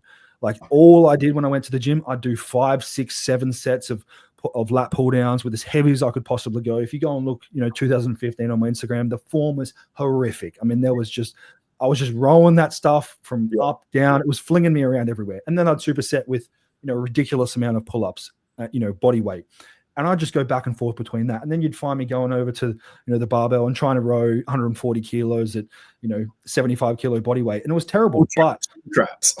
Exactly, but the work and how difficult it was, probably because I didn't know any better. Then when I became more educated and I learned things that were more optimal to my progression, I was able to kind of develop at an even greater rate because I was optimizing these things, as opposed to going straight in and trying to be as evidence-based and whatnot. Like there was a certain level of, definitely my own research and knowledge back then but I think I was definitely more at that time. I was more evidence and experience informed, as opposed to just solely basing every action and response to what somebody else was saying on a study or whatnot. And I was probably lucky in the fact that there just wasn't as much, even back then, 2014, 15, as much readily available information, as there is today. Absolutely. But I think there's something to be said for that just ability to just get in. Like I used to go fasted before school, and I'd look up the best workout to do for an hour or 2 hours, and it would be 1,000 rep workout, this amount of bicep sets and this amount of tricep and whatnot. And it was like, looking back on it, completely suboptimal, but it was hard work because it was 8-hour workout. Yeah. Right. Yeah. I did that. Like I genuinely did that back in the day. I'd even go on like, Massive Joe's is a pretty, well reputable supplement company here. And they used to have just a bunch of different work, like the Kai Green leg workout, the Phil Heath delt workout. And they were fucking 3 hours long with like 50 sets per muscle group, bro. And I used to just do them. And it built up that ability to just work hard. And now, if anything, my training feels easier than ever, because I've gone from that point to now doing things that are still hard work. Like I still love to get in there and, be really hard, vigorous work, but it's significantly easier and significantly less taxing on my body. So comparably, I'm like, it's only gotten easier for me. Exactly, right? Adaptation. So you're much better equipped going into the workouts nowadays, and it feels far better, more efficient. The other thing I think within that as well, neurologically, like you find me a 16, 17-year-old who actually knows or is conceptualizing what they should be feeling when they're doing these research-based exercises and these very specific movements like that lat pull down I mentioned. There's no way you're feeling your lat. I think back to when I was that age, I didn't even know what the lat felt like. And I was no, like I'm just doing a pull-up because it's the movement that the big guy who has a big back was doing. You don't have enough practical understanding of what that neurological feeling and sensation is yet to actually be able to isolate this muscle group that specifically. Yeah. So you're not really getting the trade-off. With regards to the actual like neurological connotation between the actual stimulation of muscle fibers, would there be a certain component of you just actually not having enough tissue to actually feel that sensation and stimulation from like a neurological perspective as well? Like, is there, for instance, would you be, and this is something I'm specifically asking you because I actually wouldn't be able to remember, or even, I don't know if I've actually thought about it before, but with the greater amount of actual, contractile tissue that you have, would there be a certain component of you being able to feel that at a greater capacity than having less? Technically, there would be, because as things grow, so too do nerves. As the muscle's growing, the nerves aren't staying here at the joint, and then as your muscle grows, and they're just staying here. They're growing and entangling out toward that. So the further reach nerve ending, a neuronal change there would imply physically that there should be greater capacity because there's more nerve ending and more actual physical length for stimulus to be received upon. But also, if you think about the hydraulic nature of a muscle, the bigger it is, the more fluid it will retain, the more you'll be able to feel that thing. Absolutely. Not everyone can, but I would expect to. Even with regards to me, like the accumulated blood volume that I can obviously funnel into my quads with the tissue that is there in a leg extension, as opposed to when I was fucking 16 years old and had no legs. Like it might be the same weight, but it's a very different sensation from like a neurological perspective and a stimulatory perspective. And there's also something to be said about just repeating the behavior. The more you keep repeating something, over time you start to recognize what that sensation feels like. And it is the quad, when you go through knee flexion, the quad is contracting. You might not be completely aware of it originally, but over time of repeatedly going through knee flexion on a leg extension, you're going to feel the quads tense and contract. Eventually you're going to learn what that full contraction feels like. So just repeating that same behavior is going to re-ingrain that connection between the 2 points. Pain's another one that's always good for that as well. Like, I say to people, like, when you pin your gear, it does matter. It does matter. And this, pinning in a spot site injection does not make the muscle grow. Let me be clear on that before any listener thinks, oh yeah, I'm going to get jack delts because I pin my delts. It doesn't work like that completely, not from a pharmacological standpoint anyway. But from a neurological standpoint, there's one way that you can engross a great connection to any muscle in your body. It's pain. You got an injury, you feel that fucker all day. Doesn't matter where you move, where you sit, where you go. If you pin, say, so like when I was trying to really push and put a lot of size on my quads, neurological connection, I was pinning my quads. I had pain. It wasn't pain that stopped me from moving, but it was a sensation of discomfort that I could feel. So when I was doing my squat patterns, you bet your life I felt every inch of that quad. It sounds wonderfulish, but it does work. It's about, because same the reason why PTs would always do the fucking flick thing, right? A bit annoying and a bit stupid, but it does encourage thought. It does encourage you to feel that flick where the muscle is, and you go to that point. I mean, for me personally, going through my knee reconstruction, there has not been a day or month where I have not had knee pain. I'm sitting here right now, and because I've got no meniscus and my nerves down my tibialis are kind of, shot to hell through the surgery that they moved through and trying to fix my knee. And there has not been a leg session in 10 years that I've trained that hasn't felt a certain level of discomfort. And the average individual would think, I'm not training legs, this sucks. Whereas my ability to just tolerate that, and also it's become relative. Like, I don't really associate that with being painful because that's just my normal existence. But because my knee and or knees are, not, I mean, I'm still able to train. Like, they're not just debilitating, but it's something I feel constantly. And because I feel that constantly, I know I have to execute a repetition in a specific way to maximize that stimulus in my quad. And if I don't, my knee pain will actually be significantly worse than if I'm, doing something. If I was just to load up a leg press or a Cybex leg press and, suboptimally execute a repetition, it would place so much load on my knee as opposed to my quadricep that I just wouldn't be able to grow my quads. And as soon as I engaged in that idea of actually taking a step back, taking out the barbell back squats, moving into some hack squats, moving into some pendulums, 4 to 5 years ago, and really kind of improving and upskilling my execution of training, that was where that ability to actually grow those weaker areas came from. And it is all essentially attributed to just the discomfort that I just constantly feel in my fucking knees. Pain can be a great teacher, right? Yeah.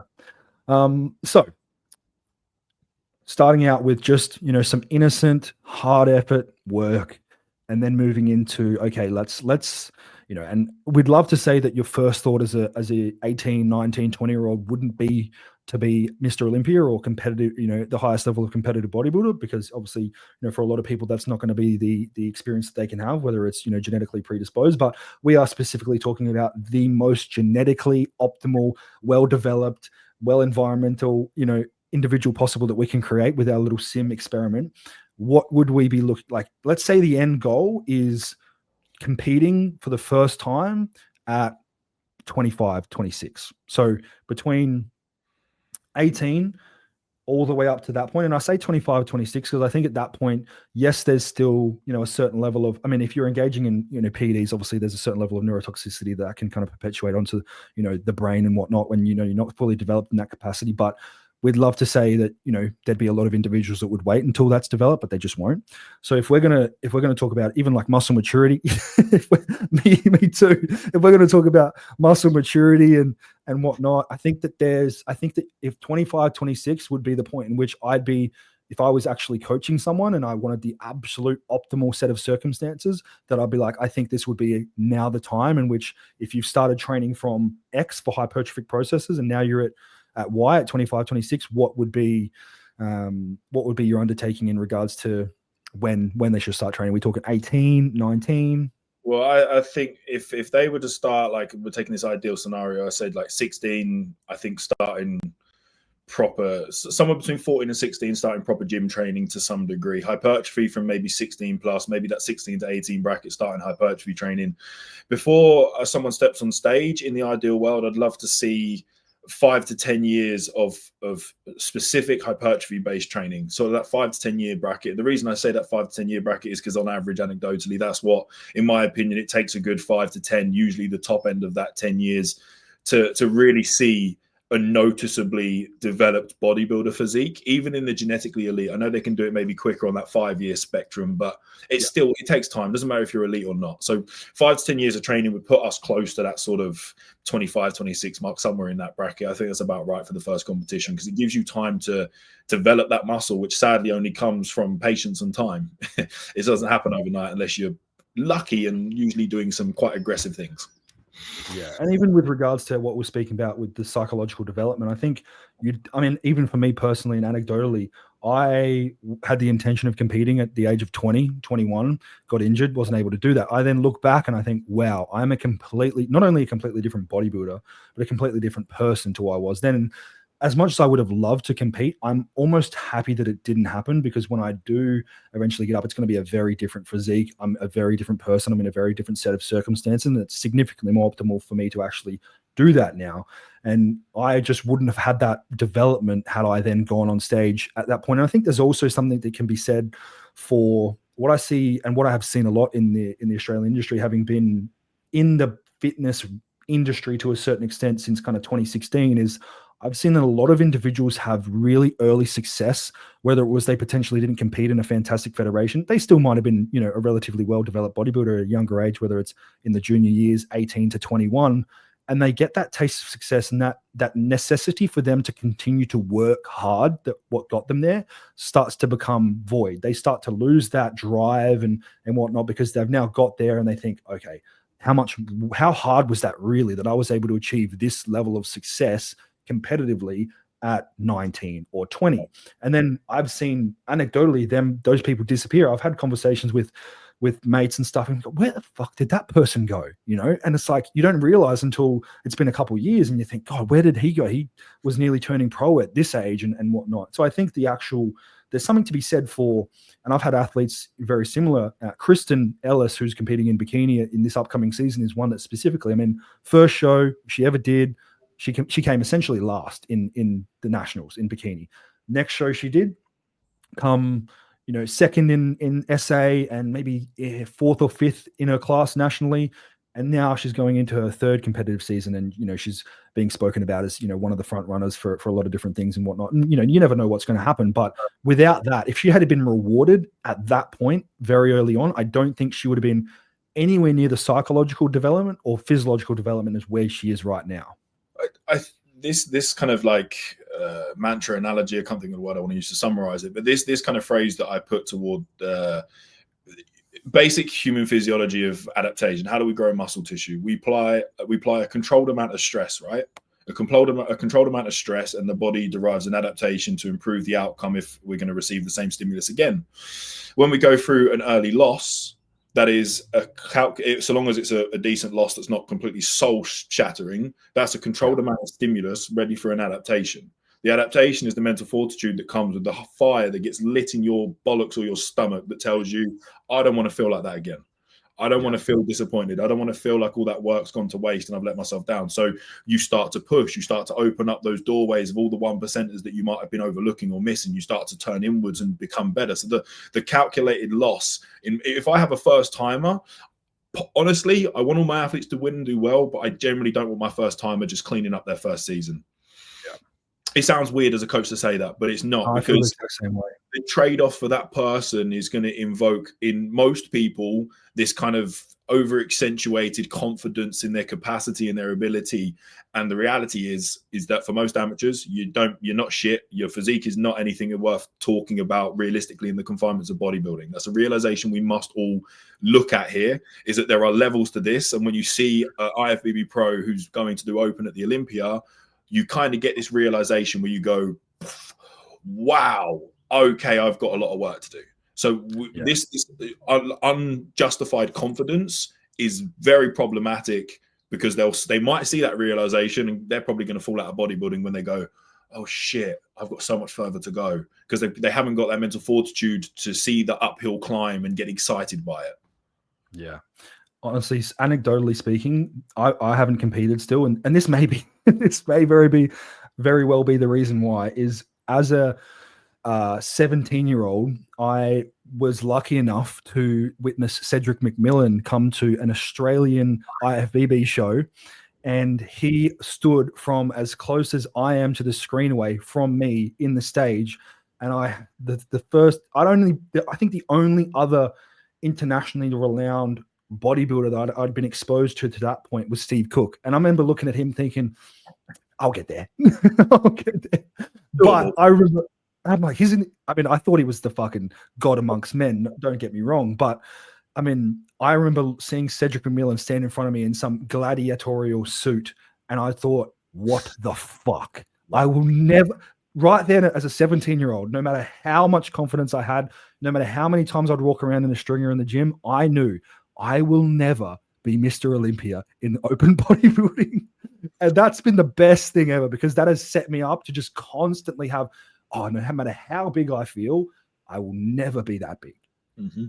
It's a humbling thing, man. It's a humbling thing as well to accept that as well, and be able to look at it as honest and raw as what it is, to know that there is genetic factors that you can't control. I think it's quite a freeing thing, because it now enables your bodybuilding journey to just be pure and what it was meant to be, and enjoy the process. You're not sat there with this overarching goal that's actually not achievable. You're not sat there going, I'm going to be Mr. Olympia, and then feeling disappointed every time you don't get the place and that represents the journey of someone who's going to be Mr. Olympia.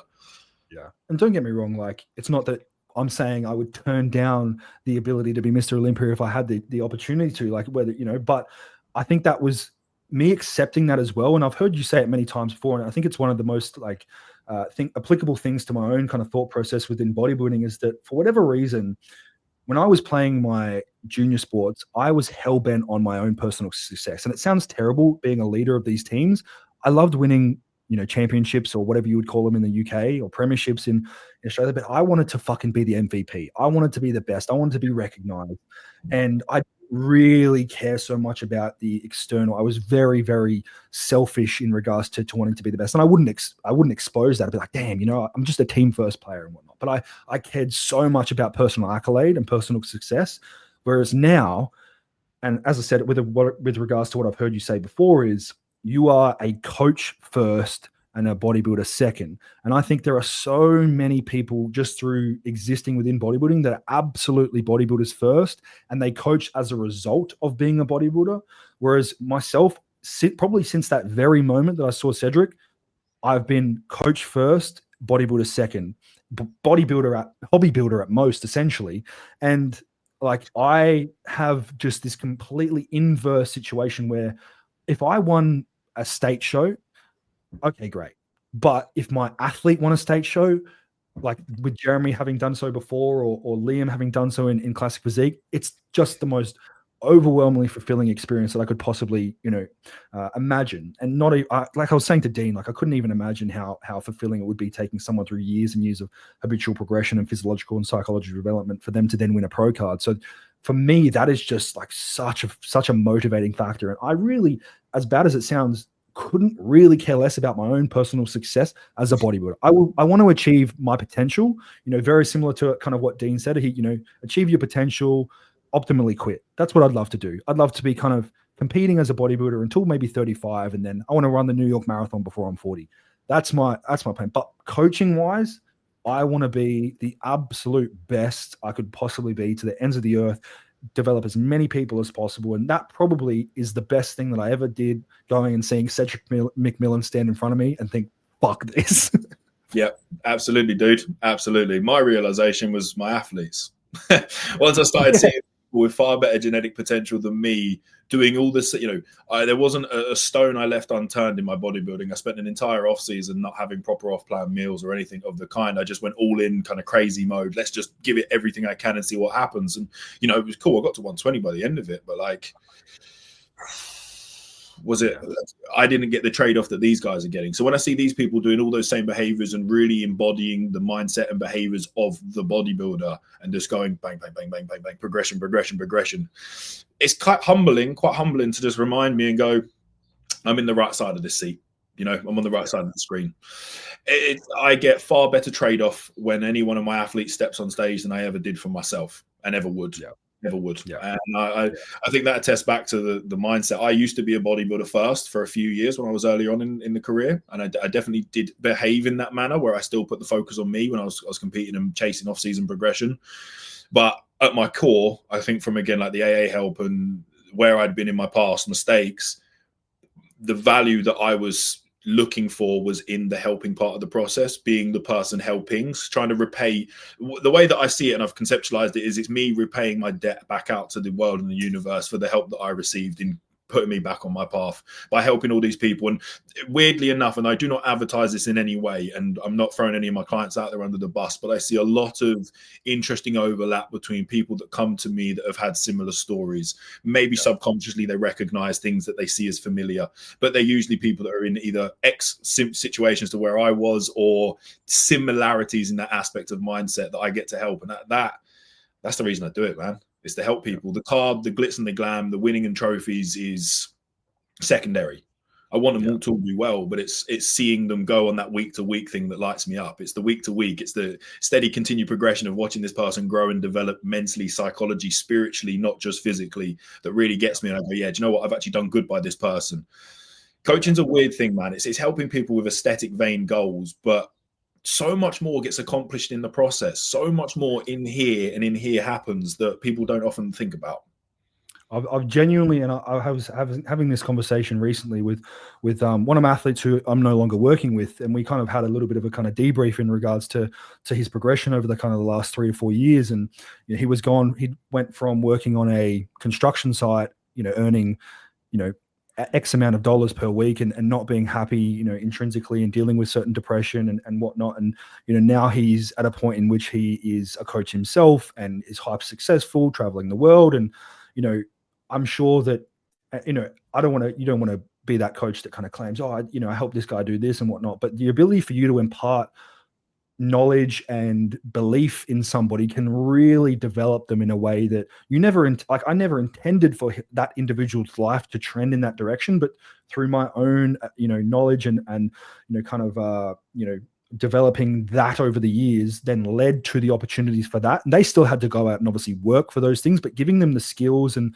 the self-belief and the self-worth and the, as I said before, the kind of the skill set to build those habitual processes is something that just as a byproduct of what you're doing as a coach, if you're a good one, is something that is just invaluable. And it's really cool to see, especially with my fortunate opportunity to work with a lot of younger men and women, seeing them develop from 20, 21-year-olds to 25, 26-year-olds having, a completely different life for the better in that instance. And I don't think there's anything more fulfilling than that, even regards to competitive success. Absolutely, dude. No, absolutely, mate. It is still quite exciting and fun when you get an athlete get a pro card for the first time. You may raised a good point there, Taylor. Like, people look at success by our accolades as, like, for some reason still like, oh, how many pro cards have you got? How many pros do you coach? How many wins have you got? And you see it with the bios. People put their, like, this many wins, this many seconds, thirds, cards, whatever in their bios and stuff. For me, that the number of cards that I ever change in my career is irrelevant. But for me, the position, like you said, from going from like first timer through that development to a card and then wherever else it goes, that would be more value to me.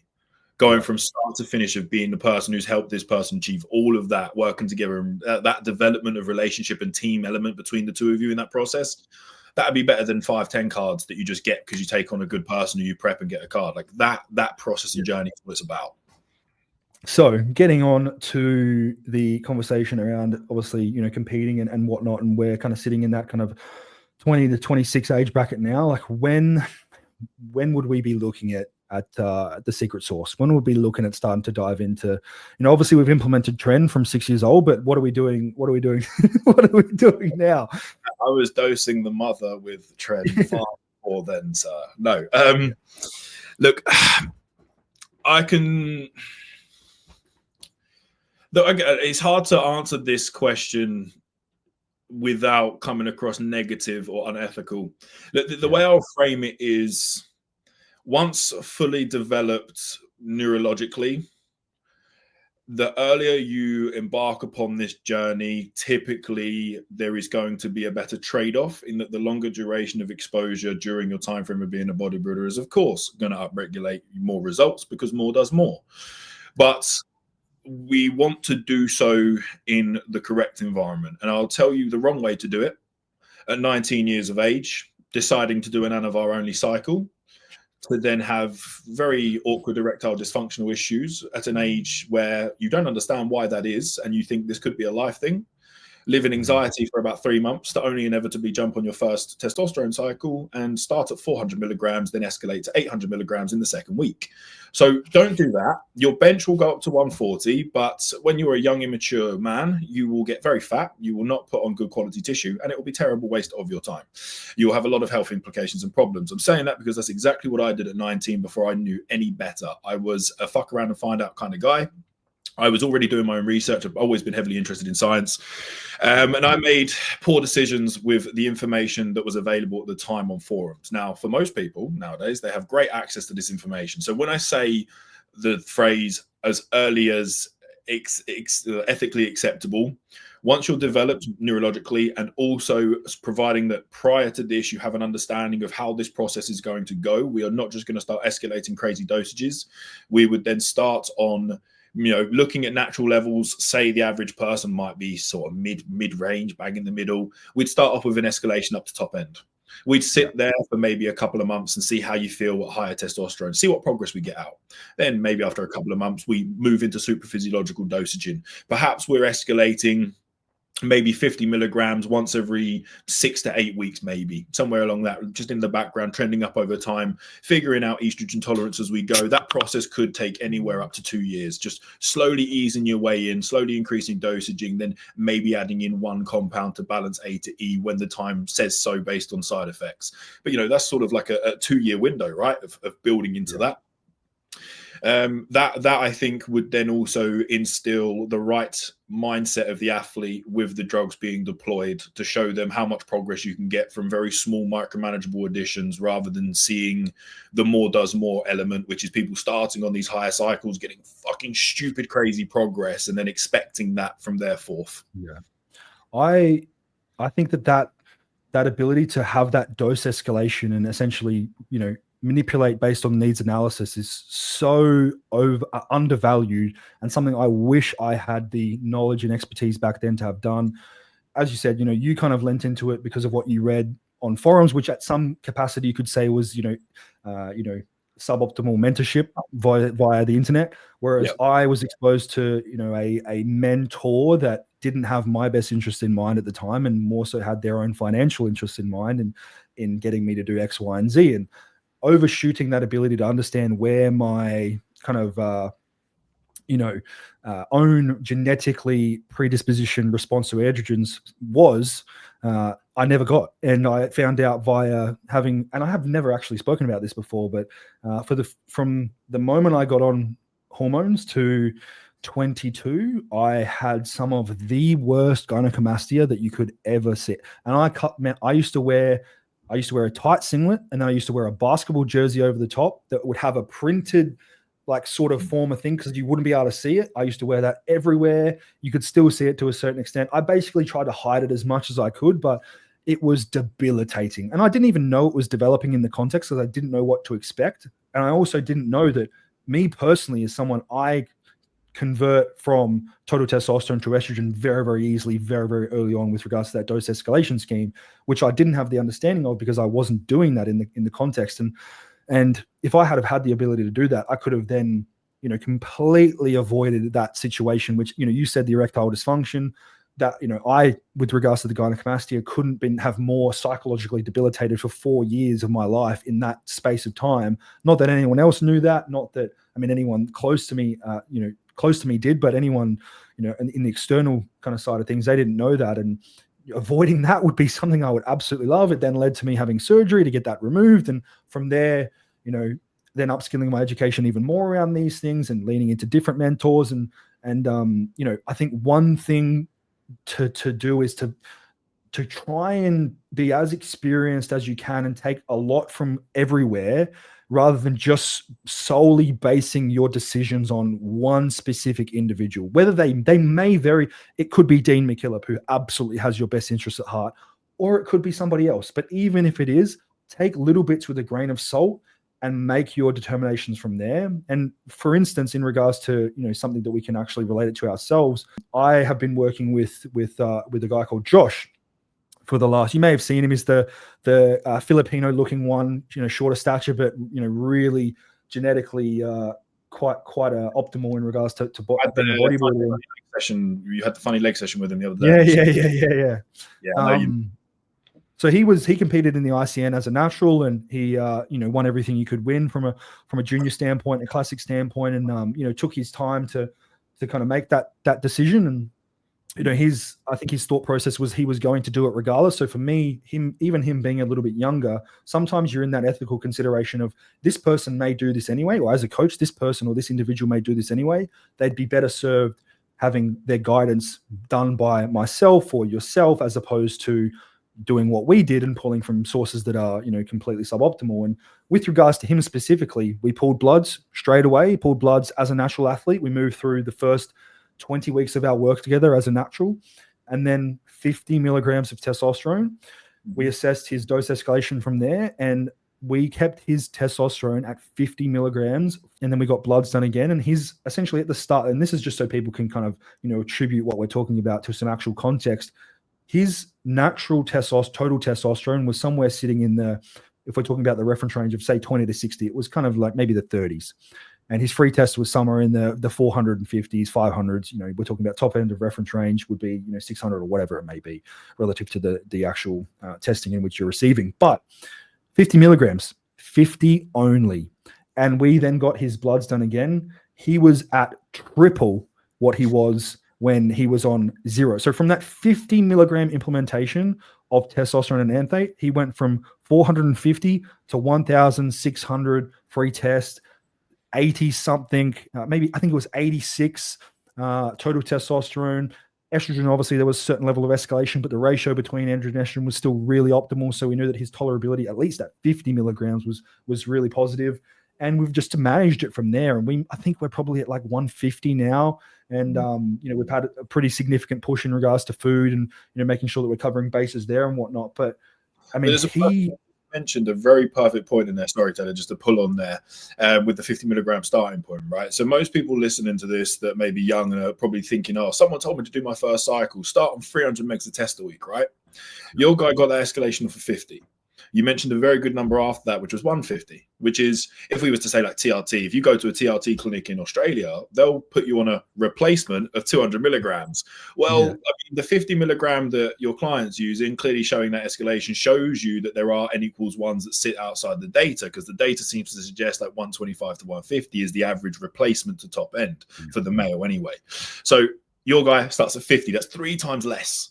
And you're still getting a significant result. So anyone listening who thinks that all of a sudden 300 is a great place to start, think again, because you might be like Taylor's client, where you see that fucking crazy escalation and run into sides very quickly. That could happen if you're that guy that's prone to them. Another thing with that is like we very well could have, gone and escalated to 300 milligrams off the bat, but then you miss that, like I was saying before with myself, you miss that really key component of actually being able to assess your genetically predisposed response to that stimulus.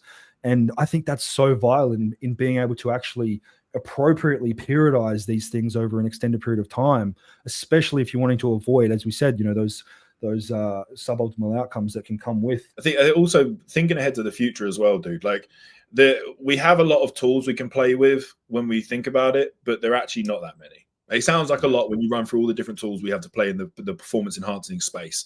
But realistically, they are still finite and they do run dry. And eventually, once you've opened up all those gaskets, there's not really much progression that can be taken from that point in time. So strategically playing your enhancements is probably in your best interest. What I mean by that is get the most out of the least, then you always have room for escalation. When you find yourself hitting a plateau point, there's another pathway that could be deployed. There's another escalation in dosage on a single pathway that could be manipulated.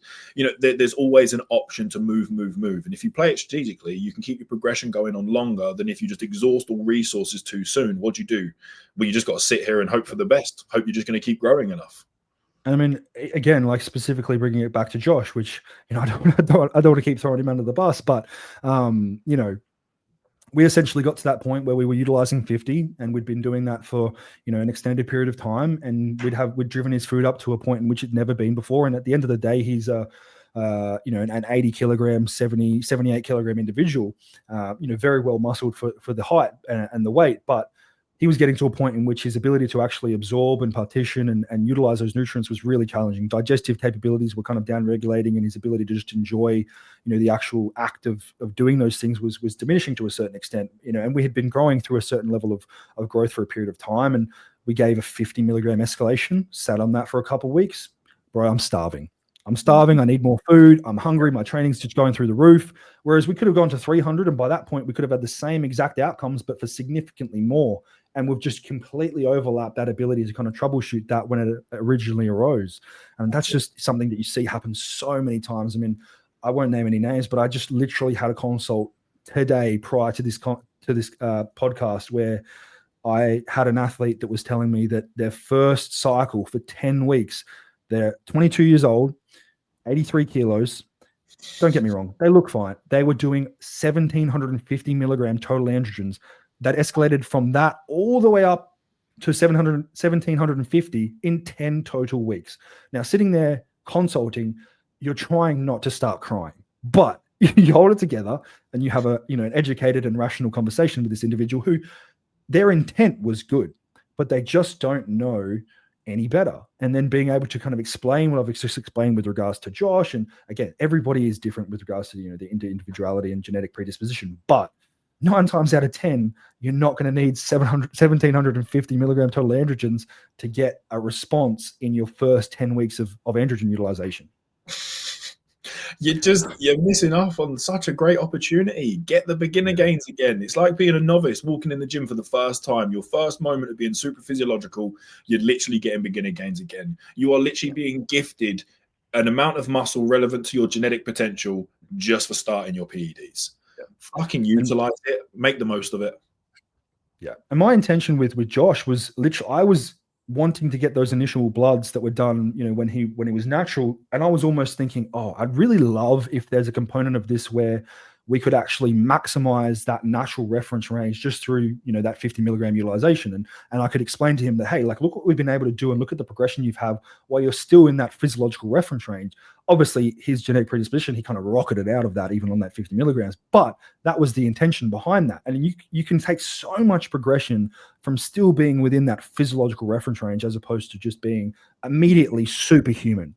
Yeah, no, absolutely, dude. I think compound selection wise in this kind of starting point of cycle design, if I got to a point where maybe even just slightly outside of TRT ranges super physiologically and things were going well, if there was a conversation about maybe moving things a bit more efficiently because the client wanted to do some more and be a bit more effective with their progress, I wouldn't reach for more anabolic and androgenic steroids. I'd say, what are the financial situations? Let's look at opening up polypharmacy conversation and lean towards growth hormone. If food is relevant, lean toward insulin, L-carnitine, metformin, tomasertin, all these other options that we have that can positively influence physique development outcomes, specifically hypertrophy or lipolysis, that can massively, again, extrapolate progression tenfold.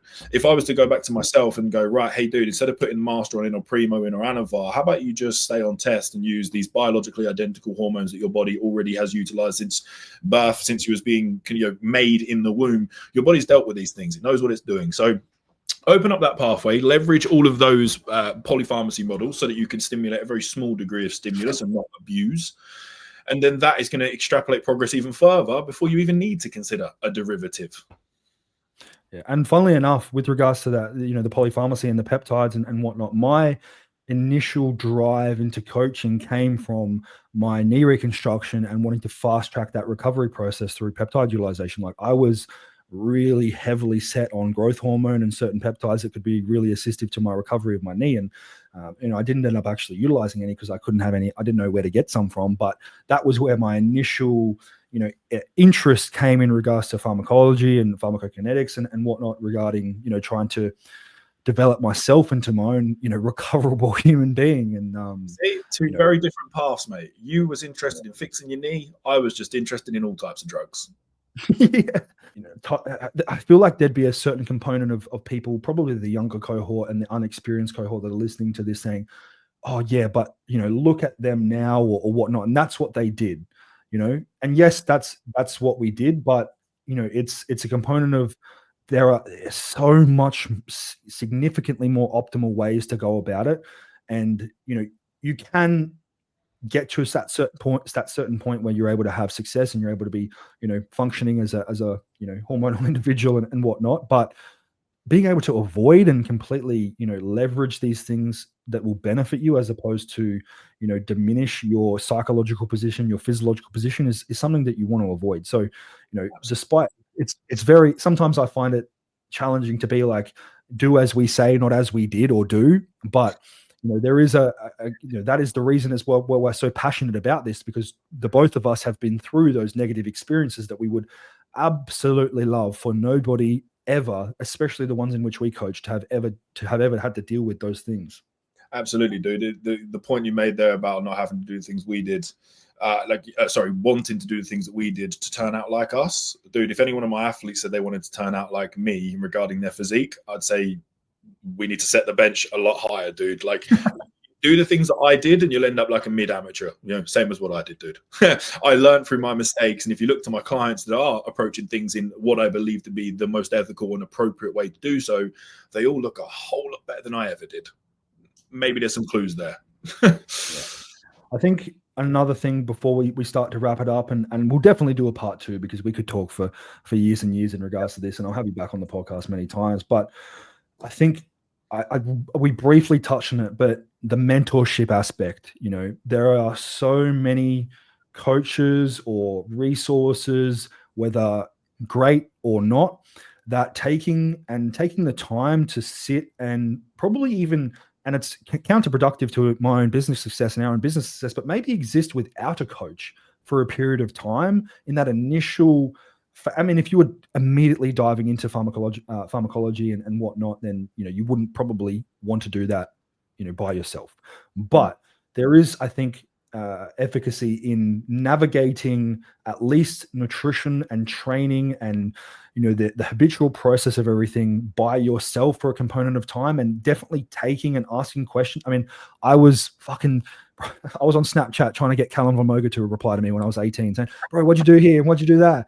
And then I was leaning into other people and whatnot. And I was taking a little bit of pieces from everywhere. And yes, I did listen to a certain specific individual a little bit more than I should have. That again, I didn't realize didn't have my best interest at the time, but being and having the maturity to understand that yes, there is a lot of great information and great mentorship, but there's also not.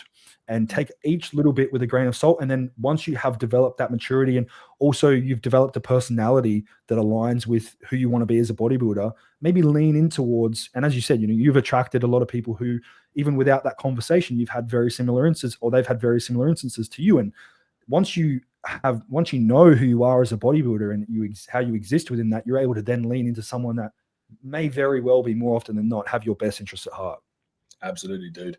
There's merit to the younger years having no guidance, just getting in there, fucking around, and finding out. And the human body and brain itself is a learning machine. It receives inputs, it recognizes a signal, makes an adaptation. It's just the prime mechanism of how everything fucking works in our body, and thus you will figure out a hell of a lot on your own. You might really refine that process by putting the right time and investment financially into a good mentor. And I don't think that is not a cheat sheet to success, but don't discredit, at least in the initial phase, just seeing what you can do on your own. You will learn a lot about yourself.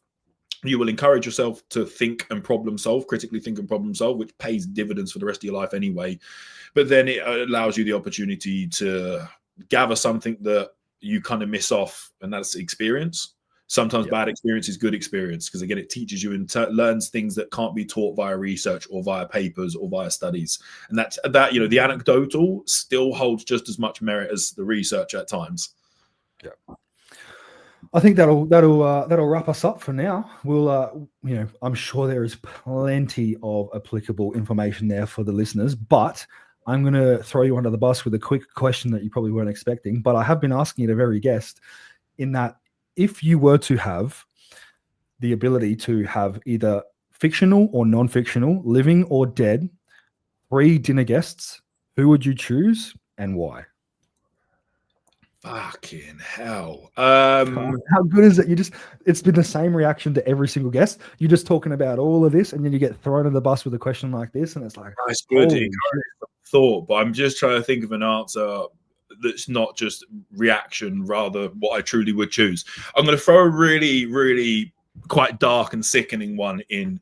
I'd like to have a conversation with Adolf Hitler. He's one. Yeah. I would like to have a conversation with him, just purely so I could understand, or try to understand, what the fuck it was all about. Like, where did this stem from? What happened, bro? Like, what happened to you, bro? Like, it does sound dark, but like, there is a reason that so many people are still interested, especially me, in World War II history, in Nazi, obviously, history and whatnot. And I think that's definitely something that. What was the catalyst that started that big fucking thing? Because that's one that's a bit more dark. I would like to also, I could think of a number of different spiritual leaders, but probably someone along the lines of Buddha, someone in Eastern religion, high up, someone of that nature. And then my third, I think Joe Rogan, just simply because he's a man of experience. He's done a hell of a fucking lot, and I don't feel like there's not a conversation he would be able to add some level of whether comedic or informational value. Yeah, it's really interesting. Dean himself, he didn't specifically say Joe. I mean, he said Joe Rogan, but he said a Joe Rogan type. He said he specifically doesn't find Joe Rogan as interesting as some, but his ability to converse, I think, would lead a dinner conversation so well. So even if you just had him for that, Mike said the same thing in the fact that he does like Joe, and then obviously you similarly. And I said the same thing when I was asked on another podcast, which is where this question comes from, in that having someone like that can just engage in any form of conversation and such a conversationalist would be really, really key to have. Yeah, no, absolutely, dude. They'd be my 3. I can't tell you which way the conversation would go. I'd love to put the religious leader and Hitler face to face and just see how what dialect comes across. And lastly, this is you're gonna laugh at this. I'm stealing it from the Flex Success Pod, which is the Would You Rathers. But I've had good old Matty Baker chime in and give me a good would you rather to ask you. Now, take your time to consider. Okay, would you rather fuck a sheep and have nobody know about it, or would you rather not but have everybody think that you did? Oh fuck, dude. This is so good. I think I've asked this question on a podcast before, but when we were speaking about it, he's like, "Oh, does it have to be G-rated?" And I was like, "No, mate. The better, the worse, the better." Matty, the bogan fucker. Of course, he chose fucking sheep. No, all good, big man. It's gonna make me shiver. I'm gonna have to go with fucking this sheep because I'd rather not have that horrible conversation. Like, it would be worse for me to have people saying something that I didn't do rather than a true factual statement. Like, that would piss me the fuck off. So at least if I do it, it's like, you know, taking a loss for the team, right? I'm just gonna get the red card. I'm gonna get sent off here, so I'll just take it so that no one has to know. Yeah. I think that would be. In some cultures, it's a delicacy, you know, like with the Welsh, they love it. Like, so I can move to be accepted. Yeah. Wait, I think I would choose the same. The only thing that would be for me is like, what would be more personally debilitating? Having the notion of everybody think that I had, but intrinsically knowing that I had not, or having nobody think that I had, but I actually had.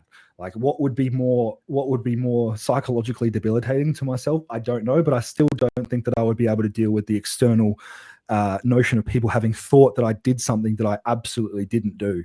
Because, like, even think about how widespread that goes, right? Is that random people? I mean, I'm sure there's loads of opinions about me from random people that I don't give a fuck about. But, you know, even like your family, they have this preconception that you have fucked a sheep. Like, sit at the Christmas dinner knowing that my whole family believe this thing that I know is not true. That would eventually grind me down. Whereas I can, you know, there's plenty of ways like hypnotism.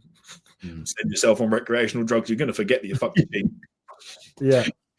Or you might do it again. Who knows? You might find out you enjoyed it and now you've got a new pastime. That's just Saturday night sorted. Fucking lovely. No, man, I really appreciate your time. Obviously, you know, there's plenty we can talk about. And as we knew prior to jumping onto this, we could, go for a lengthy chat. But, mate, I appreciate it. I was actually going to say I'm going to have to get out later this year and come see you in London and come chill for a bit. And I'll chat to you, later on as well. But I really do appreciate you taking the time. I know you got a flat out schedule, and I'm sure the listeners will absolutely appreciate it as well. More than happy, bro. More than happy to. Been a pleasure, and absolutely looking forward to getting you over here, mate. Remember, there's a spare room downstairs ready for you. I'm diving straight in as soon as I get there. Thanks, brother. All good, man.